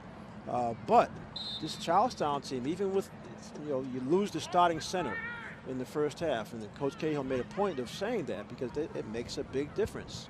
Most of your centers are calling all the blocking schemes. They're reminding the teammates where they need to be. And when you lose that, it's a big deal. Second down and 11 now for the Eagles. Hobbs now in motion. And we had some early movement. I think that's on English. Yeah, it is.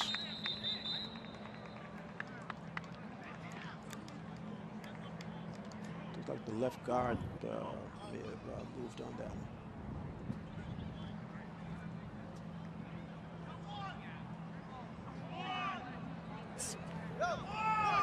Five-yard penalty. Second down. So back English up 5 yards. Second down and 16 now for the Eagles. Coming into this game, we're quite sure how on the ball these two teams would be because, interestingly enough, because of the Madison Park problem and them having to forfeit, the last two games they would have played would have been English and then Charlestown. Boston English then had a built-in bye this past Friday. So English hasn't played in almost 3 weeks. Meanwhile, Charlestown had the forfeit last week against Madison. So they haven't played in 2 weeks. Interesting point. Well, on the positive side, you can say, well, chance for our guys to get healthy. Sure. Because you're not going to beat yourselves up too much in practice. Maybe English was, because that's a long. You're right. Because literally, you're talking about the middle of the season, or right past the middle of the season, to have all Do you have a flag? Those times off. Okay. So do we have a flag on that? We need to drop. But clearly has not hurt English. Okay. I mean, dead ball. They have false start. Their offense has second down. Run pretty smoothly. 5-yard penalty. Second down. Even though the starting quarterback actually set out the first quarter as a punishment. That's the end of the third quarter. Second false start penalty on Boston English, and that'll do it for the third quarter here at Charlestown High, as the English Eagles lead the Charlestown Townies 36-22. Folks, we're going to head to break. When we come back, we will have the fourth quarter here from Charlestown on Game of the Week right after these words.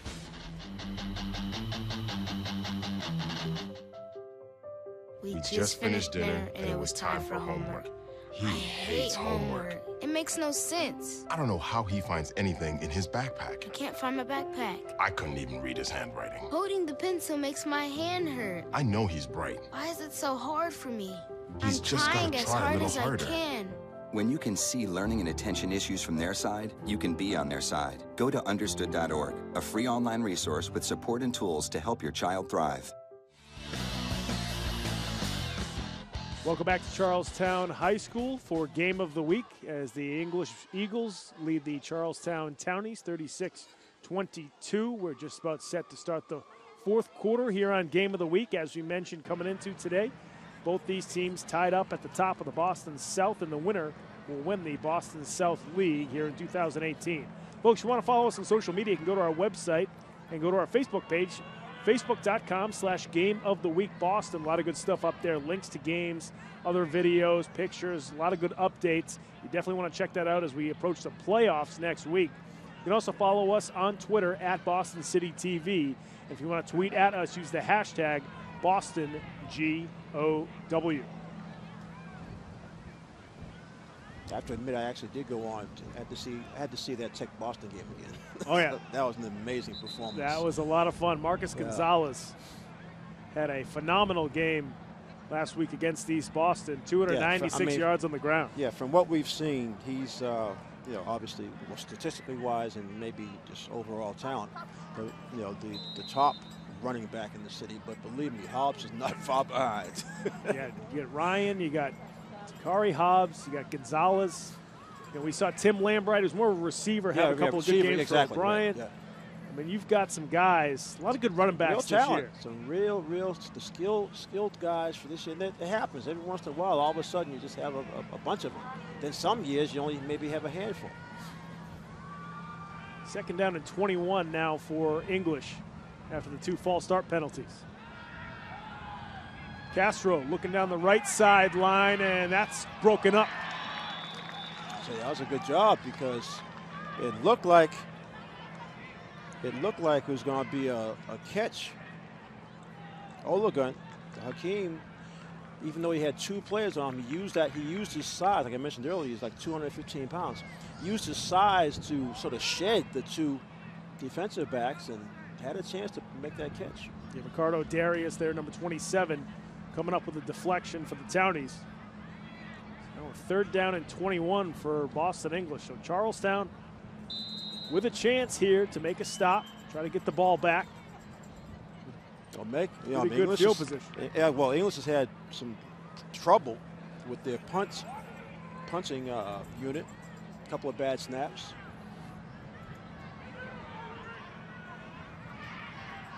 Soto's the man in motion. They pitch it to Hobbs to the outside. Takari spins out of 1 tackle. He's close to the goal line, but he's going to be dropped right around the 3 or 4 yard line, I believe. Again, in there. Good job, Ricardo Darius. So punting is, like you said, Pat, a key point because you're going to send Forbes. Send Forbes back to try to run back this punt. He'll already be in English territory. He's actually setting himself up around the English 40. Yeah, right now he's actually at the 35. Yeah, and what happens is because you're punting out of your own end zone, your coverage team can't get the head start they're used to. You can't just run downfield on the snap. They've got to protect the punter to make sure he gets it off.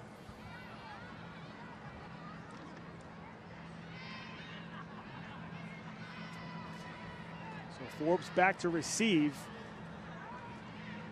Back to kick for English is Thomas Wilson. And more movement for English. Offense, half the distance to the goal, 4th down. Okay, just going to even make it a tougher one. Because anytime you don't get your regular amount of splits on your punt team, then the punter can't back up to the end line. That'll be a safety. Hey, you wonder if even English would just snap it over their head just to take the safety. They do get a punt off, and it's short. And Charlestown just got to get away from it. I don't know what he's doing. And that's down right around the 14-yard line. So phenomenal field position. Darius had an excellent defensive series, but I don't know what he was doing getting near the ball. Because that was that call I was telling you about, that rule I was telling you about earlier. I just never understood it. And now, if that ball somehow just like grazed his cleat, it's an open ball, free ball, which never made sense to me, especially when in every other situation there's all of this replay and you have to have consideration about position. Did you make a football move?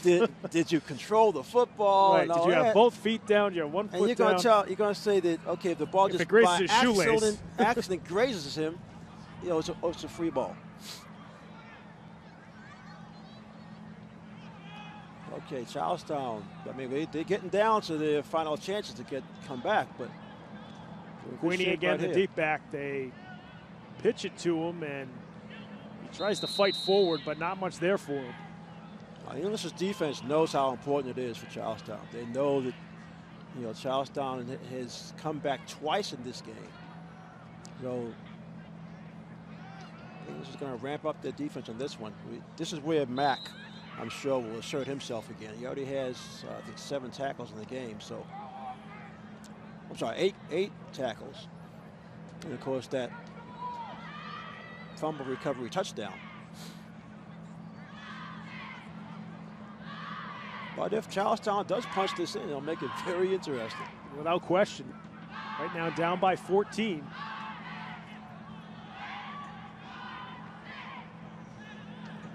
Williams over the middle. Nice catch. Close to the goal line. Touchdown. Charlestown. That time it's Neil Green, the receiver, coming up with a touchdown catch. Really well thrown ball, too. I mean, we questioned the 2 interceptions that Williams threw earlier, but this one he put right where he made Green's catch a lot easier because of where he placed the ball. I'm not sure how the English defense allowed Green to work his way open like that, but they're right back in the game again. Yeah, back to an 8-point game, and Charlestown now going to try to cut it to 6 as they attempt a 2-point conversion. Stephen Williams now 9 for 14 through the air. Another low snap. Williams just going to have to jump on it. And wasted opportunity there for Charlestown, but still down by just a score and a 2-point conversion after that good defensive stand. Now Boston English gonna have to try to figure out. I gotta figure out the punt to do here. The kickoff formation. Like I mentioned before, I think they're gonna take some of those linemen off the front line of this. You know, you see some skill guys out there to make what they're anticipating to be a squib kick or an onside kick. Yeah, they hit Charlestown the last couple of times. It targeted number 70, the big lineman, Pitt Dante for English. He actually did a good job on one of the recoveries, and the last one he couldn't control, and Charlestown did get it. Well, he's still out there. He's still out there on the far side, but the other 4 guys up front are all. Like they're all skills players. Yeah, those are all skill guys. Yeah. Charlestown just won't quit here tonight against English. I mean, you know, it's funny. Those broken plays are almost a microcosm of what Charlestown has been tonight. That's a good you point. know, yeah. even though it's a low snap, they still pick it up, try to make a play. Make something out of it, right? They don't quit on the play, and they haven't quit on this game after going down by a couple of scores, giving up some bad plays. They've been down 16, twice already. That's and right. Here they are. They'll bounce back again. Have a couple injuries. Still fighting this tough English New Mission team.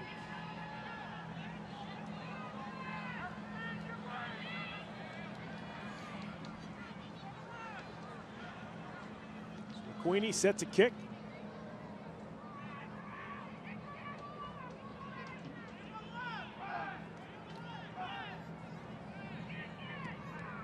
Another one of those onside kicks fielded nicely by Boston English. And that's exactly why he was up there. Yep, that was Adrian Padilla. Yeah. His job, recovery. Yeah, his job is to get control of the football. Don't even try to run because you have that coverage team bearing down on you. Just get control of the football and down it so our offense can go from scrimmage. Now, last time English scored, just as important as the points they got was the time they took off the clock. They ate up a lot of that third quarter when they scored their last touchdown. So this is exactly what they want to try to duplicate again under the leadership of Castro. Okay, Hobbs is actually coming out for a play. He won't be in there for this first down.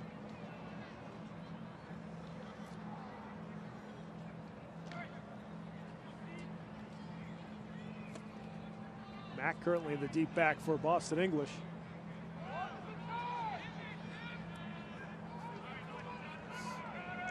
Hand off to Cameron Brown up the middle, and he drags the pile. Still running. Brown still pounding his way past midfield up to the 46. Yeah, you can call that a situation where you're just making the most of the few carries you get. You don't. It's like in basketball, you got to keep him off the bench, doesn't get many shots. He gets out there for 2 minutes, he'll fire him Fires up every chance he has. See, another Townie player sort of hobbling off now. Well, it's a physical game for the Charlestown players. They lost their center in the first half, which was the biggest loss of the game. Yeah, Reggie Osiris, the one hobbling off. Yeah. Townies, we'll see if he gets back out. He's one of the few. He got some size out there, so they're going to need him back. And once again, a false start for Boston English. This has really hurt them in the second half. False start offense. 5-yard penalty. It's like I said before, they're just, the most important thing for them is to kill clock. Get first downs and kill clock. So it is, I know that coaches on the English sideline are really frustrated at this. There's no reason for it.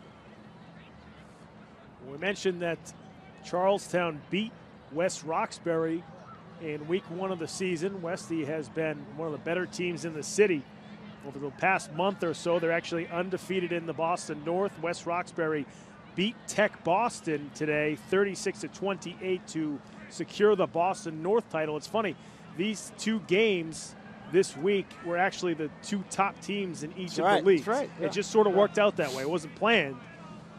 So West Roxbury wins the Boston North after defeating Tech Boston. So you see Mack. Good tackle. Bottled up in the backfield. Really good tackle. Wow. That was Conway.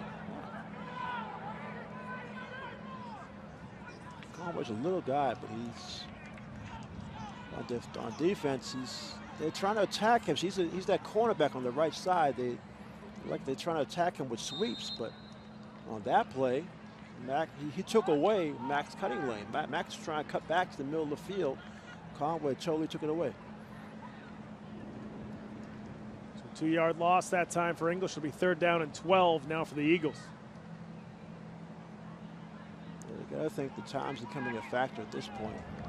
All these running plays to stay in bounds, keep the clock running. Got to watch out for Williams, Raymonte. Castro getting pressured. He's going to be sacked in the backfield. Charlestown again forcing the action as they pressure the quarterback. We get a player down in the backfield. Another player. Now this is a player who was actually involved with the sack because he was one of the first guys in there. Let's see. That's Ricardo Darius. That's Darius. And he's up quickly. He's had a nice game for Charlestown. He was key in that last defensive stand to force the English punt out of the end zone. And that time, did a good job getting in. He's one of the guys who had got that sack on Castro. So looks like we got about 5 minutes left to go here in the 4th quarter. Amari Forbes, the senior running back, really hoping that he can get a clean catch on this punt and tack on some type of return.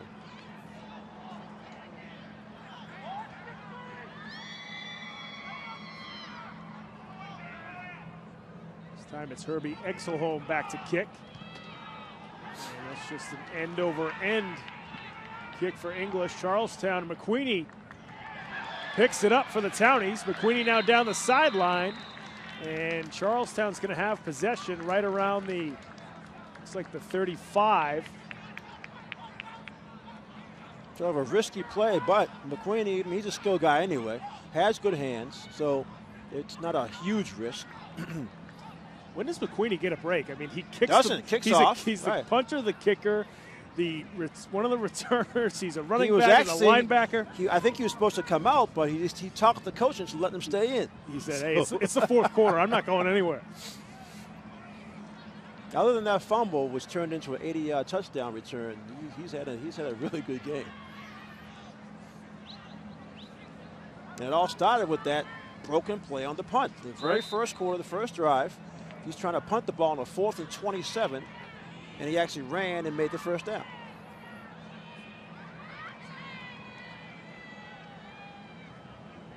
Charlestown now on first down from the 36-yard line. It's Ryan making a nice move past the 30 up to the 25. First time he's had some running room in a very long time. I'd say all the way back to the first quarter. No question. So Ryan picks up a first down for Charlestown. A little more energy flowing through Charlestown now after that. I tell you, they've come back. This is their 3rd time they've come back in this game, and actually this is the first time they've had the ball being down just to 1 score since they came back. They're down by 16 on 2 occasions.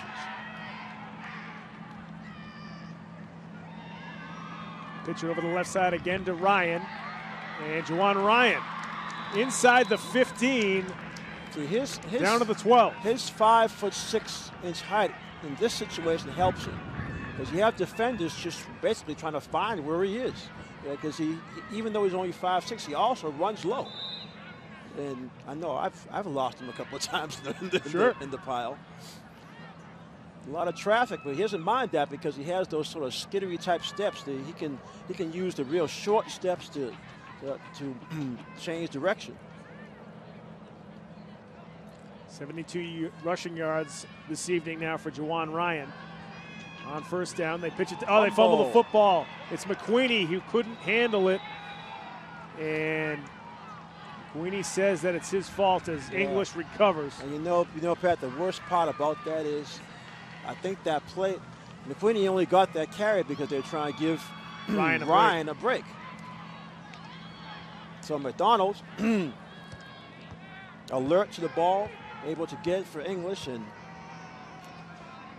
now it's just a matter of how much time is left in the game, because English obviously is going to try to run this out. But Charlestown does have 4 timeouts left, so they can stop the clock if they can get some defensive stops.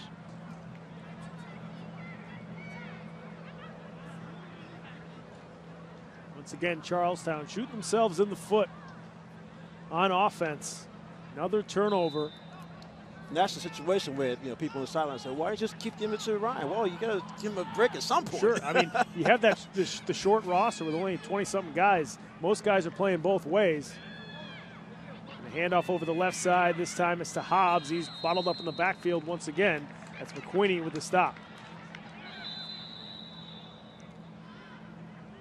Yeah, Charlestown is going to. We must be take real a timeout. close. We must be close because they're trying to get the ball back,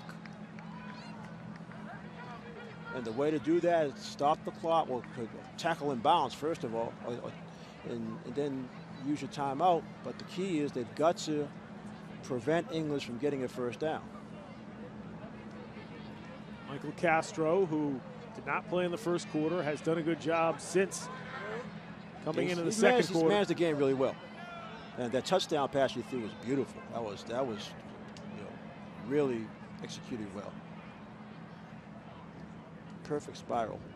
I tell you, made it easy, so much easier for his teammate to catch the touchdown.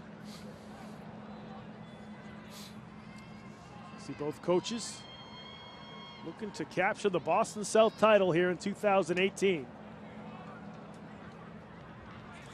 Getting word from our sideline reporter Seth Orensky, 2:51 left on the clock. Oh yeah, it's definitely time to use your timeouts. No doubt about that. Yeah, it's good clock management from Coach Cahill and Coach Charles Dean. And also, it's one of those situations where you don't know if Charlestown needs to come with the run blitz to be sure that they're not giving Hobbs any running room at all. As you know, he can break a big play from anywhere in the field. But you take the risk because you've got to get a 3 and out.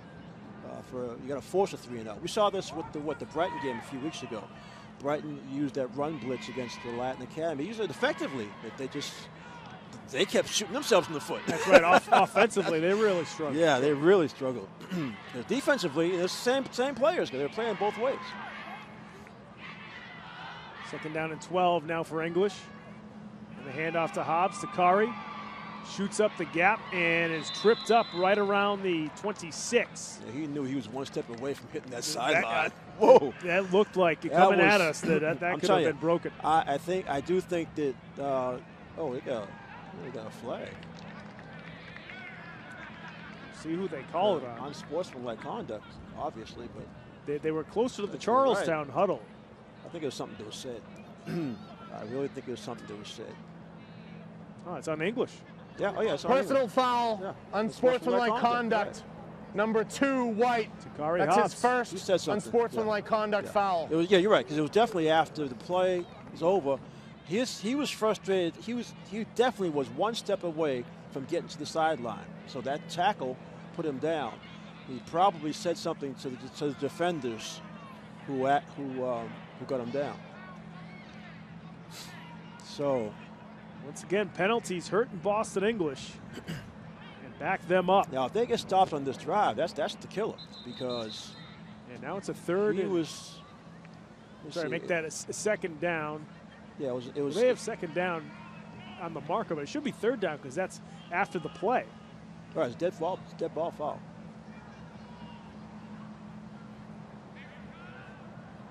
Yeah, one of our teams on the sticks. The lineman has to tell him to make it third down. Looks like it's going to be. Oh, no, I'm sorry. It was a first down. He made the first down. He got the first down, and then they backed him up. So it is first and 10 now for English. Okay, that makes sense. So all English loses is yardage on the play. And now the referee has to explain it. It should be 15 yards from the tackle. And Coach Conway is looking for an explanation as to why they got a sportsmanlike conduct. He said, yeah, it's obvious he said something, because there was no physical contact about anything. He got tackled. He was frustrated because he really thought he was going to bounce out to the sideline and maybe take it all the way, just like on his 75-yard run.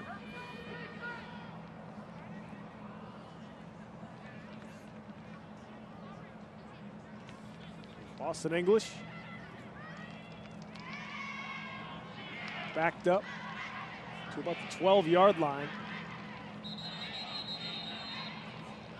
And now Charlestown going to take, it's a 2-minute warning. Okay. To both teams. So 2 minutes left.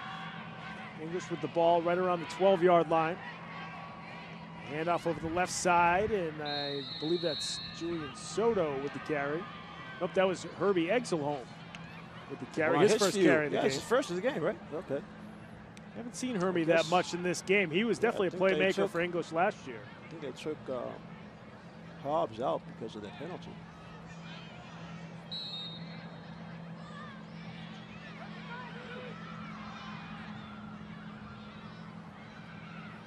Good shot of Castro, quarterback.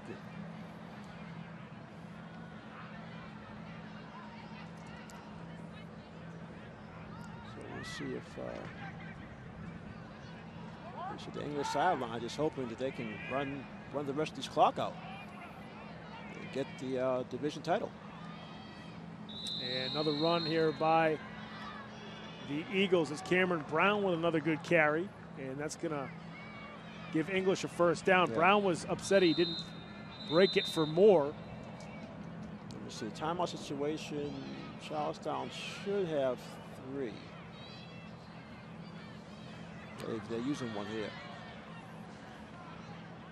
So Charlestown takes a timeout, under 2 minutes to go here in the fourth quarter. Townies got to make a stop. Probably got to get a turnover here. Yeah, English just wants to pound the English ball. Just gets gets that first down.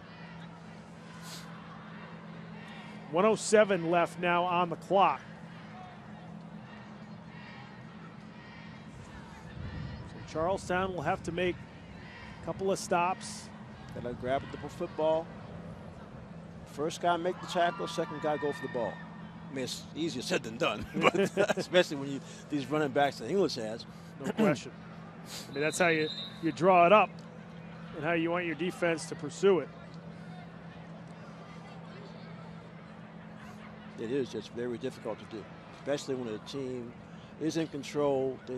They know all we got to do is kill this clock, and we're on our way to the playoffs.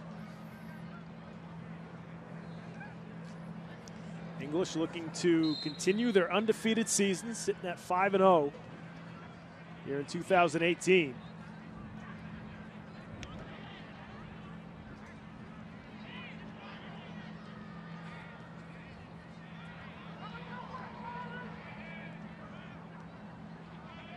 On first down, it's Julian Soto, the deep back in the backfield. He gets the carry, and Soto still on his feet. Picks up a couple of yards there on first down and stays in bounds. And Charlestown calls a timeout. Probably just about a minute, maybe just under a minute left. So that should put Charlestown down to 1, which means they can stop the clock one more time.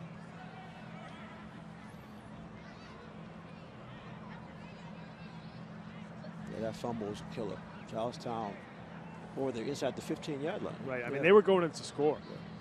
You had Ryan with a couple of nice runs.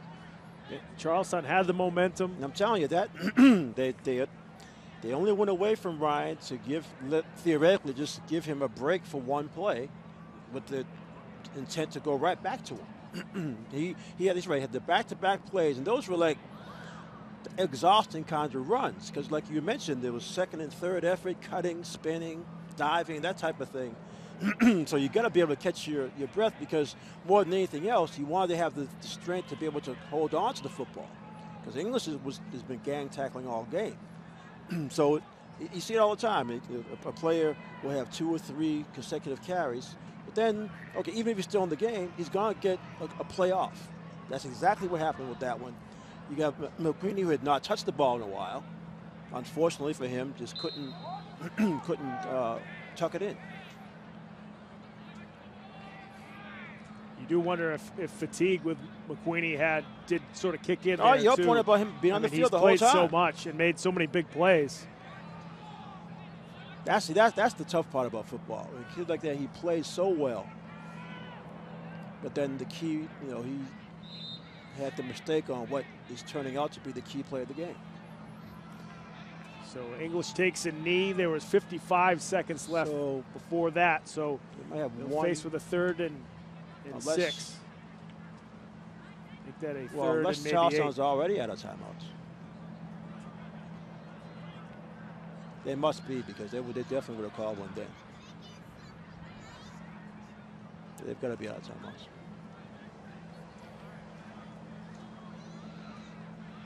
But overall, you're talking about a game with, 64 points?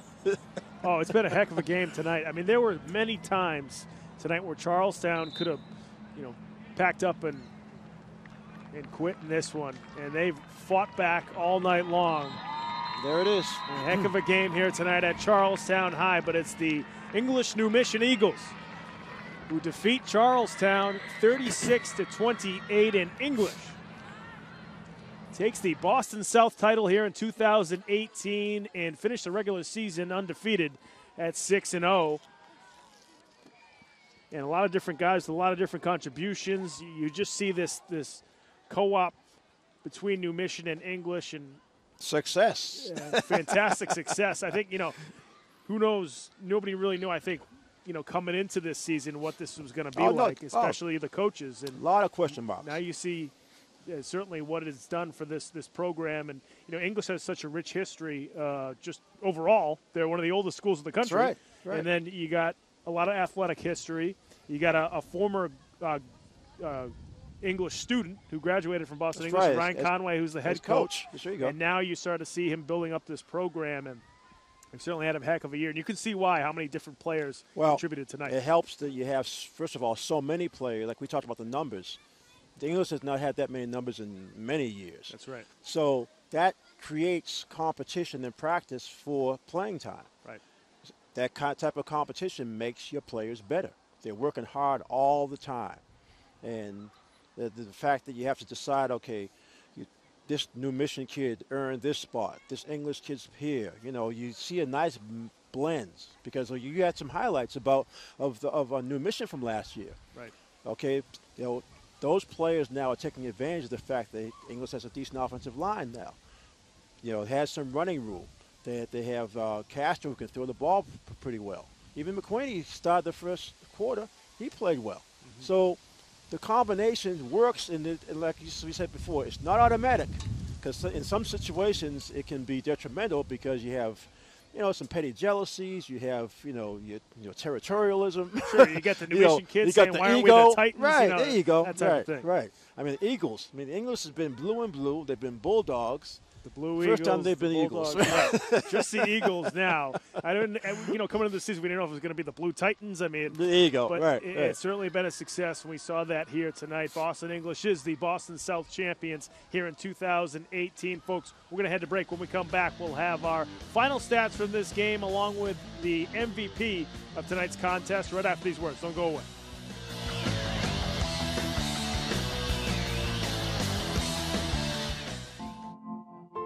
Foster safety. Foster hope. Foster joy. Foster curiosity. Foster support. Become a foster parent, because every parent makes a difference. Foster, Massachusetts. Hey, look, it's those guys. Are you good to drive? I'm fine. How many did you have? I should be fine. You should be? You willing to step out of the vehicle for me? See ya, buddy. Good luck. So turns out, buzz driving and drunk driving, they're the same thing. And it costs around $10,000. So not worth it. First time I tried Vicodin, it was laying around my mom's house. And then I kept taking them whenever I could get them. I didn't know they'd be this addictive. I didn't know how far I'd go to get more.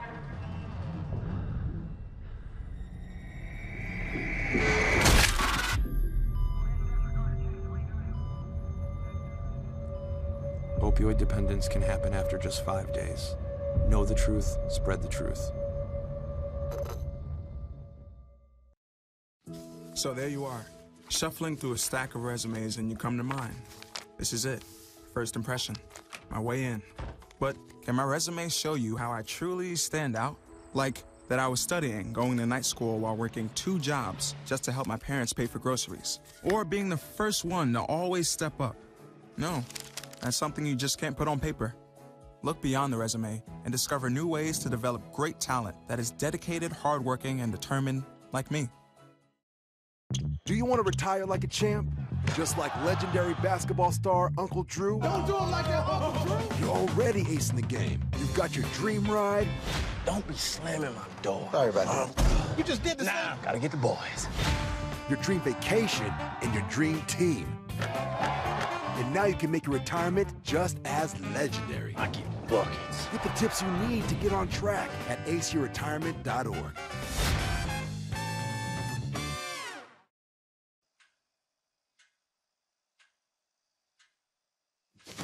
Awkward. I'm the awkward silence. You try to avoid me, then there I am again. But an awkward silence can be a great thing. Like Kelly here is about to demonstrate. You haven't really been yourself lately. Are you okay? Find out how you can help a friend with their mental health at seizetheawkward.org. Queen is just my everything. His smile did it. His smile, his eyes, his knowledge. My landlord, he decided that he wanted me to move based on the fact that I was transgender.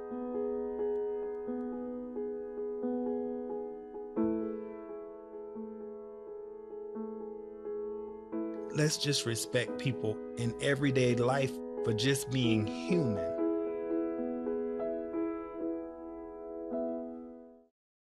No doubt you're going places, young lady. Thank you.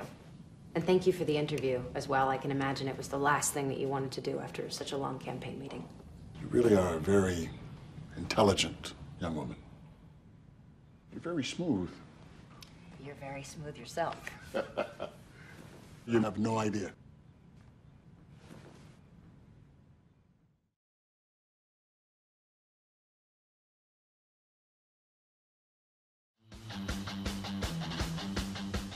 Welcome back to Charlestown High School. At the conclusion of Game of the Week, the English Eagles take down Charlestown Townies 36-28. Certainly a lot of guys on the English side. You saw Takari Hobbs with a lot of great runs. You saw Castro come in the second quarter that played really well. But Eric Mack defensively really had a great game. A lot of tackles. He had a sack. He had that huge fumble recovery that was really a backbreaker for Charlestown. It gave English their first 16-point lead. That's right. Certainly gave them their first 2-touchdown lead, like you mentioned. He is our MVP tonight, and he's down on the field with our sideline reporter, Seth Orensky. Seth, take it away. Joined by our MVP, Eric Mack, and head coach Ryan Conway. Eric, you scored your first high school touchdown, and it was a big one. They had a chance to tie the game. You end up scooping up the fumble, going 80 yards down the field. How big was that? You're defensive leader on this team, and your defense made some of the biggest plays in a day where they were moving the ball at will at points. I want to give a big shout out to my coaches, my teammates who are really working hard. I want to give a shout out to the refs for reffing the game today, and I'm just happy that we got this dub today. It was a tougher game, especially in that second half when they cut it to one score a couple different times. What were you guys saying defensively? You got one turnover in the first half, two more in the second half, it really seemed like they were pushing you, and then you were able to bend but not break. Yeah, we was just working hard, sticking together, telling each other we got to work together. That's about it. It was a tough start to the season where you guys didn't have enough players over at English, and neither did New Mission. You were 6-0. You just won the Boston South. How good does that feel? It feels really good, and I'm really happy that I have my coaches by my side, my teammates. We work hard. We got the dub. Congratulations, Thank Eric, you on a very great much. game. Bring in Coach. Coach, you said it was all about the group rather than the individual today. Well, you had a great individual there on the defense. You wanted Devontae Williams up here. Talk about those two individuals before you talk about the team and their specific efforts today. Eric is just great up front in the middle. He caused a lot of problems for offenses. His speed is just incredible. Ramonte Williams, I mean, he's just an all-around awesome kid, good student, good person. He's one of our captains, he's one of our leaders. He's somebody that we count on with the interception. Somebody we've been trying to get into the end zone and take advantage of some things that's been going on. So today we saw some things we liked and we took advantage of them. It seemed like the drive that really changed the game was the drive where you just ran the ball down their throat. Time after time after time. They'd cut it to a score for the first time in the second half, and then you just put the ball in all the different running backs' hands. How big was that drive just to give your group some confidence after they dealt with a little bit of adversity? Oh, we picked up speed on them. We saw the hands go on the hips. So once we saw the hands go on the hips, we picked up the speed. And, we have numbers and they didn't, so we could run them into the ground and get them tired. And they would have to be well conditioned. It's a long season. We saw a couple of them, once the hands went on the hips, that was it. You're 6-0. You've obviously accomplished a lot to start the season. Yep. How much time can you take to appreciate this before you focus on the next goal? You're heading to the playoffs. You're Boston South champions. But obviously with that 0 at the end, you want a little bit more going forward. Absolutely. Just tonight, that's it. Because tomorrow I'm in Lynn. And I'm watching Lynn because hopefully we see them down the road. I know Pope John plays tonight. I don't know what happened with Tech Boston and West Roxbury. With the playoff system, how it works, we don't know who we're going to get. So it's literally, we enjoy it tonight, and that's it. Well, you got a couple more hours, so enjoy the rest of your night, and good luck the rest of the way. Appreciate it. Thank you. Guys. Thanks very much, Seth, and certainly Coach Conway happy about tonight, but focused on the next task at hand because, after a couple of weeks, I'm sure this English coaching staff said, hey, we got something good here. We're going to have our sights set on the postseason. Even with this new situation we got with our football program, we really think we can do something this year. Oh, definitely. You can hear it in his voice. That's you actually described that pretty well, what they're thinking. I mean, that's word for word because all the coaches, offense, defense, head coach, when they get together and they say, wow, We got this guy. We got that guy. We got this set. We got some this, pieces. You know, right. And it's really interesting to see. First time I can remember doing that where a head coach wanted to bring over Ramonte Williams to get him some attention. And interesting, he mentioned he's a good student. That's right. As well as one of the leaders in the team. So I like the way Coach Conway really shows appreciation individually and group for his entire team. But to your point, the fact is English is English and New Mission. I think we have to get used to. That's right. You know, both schools. Exactly. Both schools. The double title, if you say.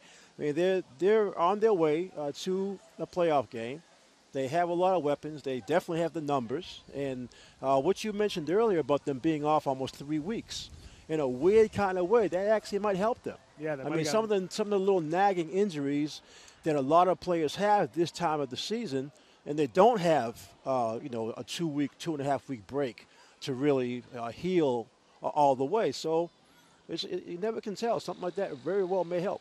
Without question, we certainly see them playing well here tonight. Let's take a look at the final stats from this game before we sign off here from Charlestown.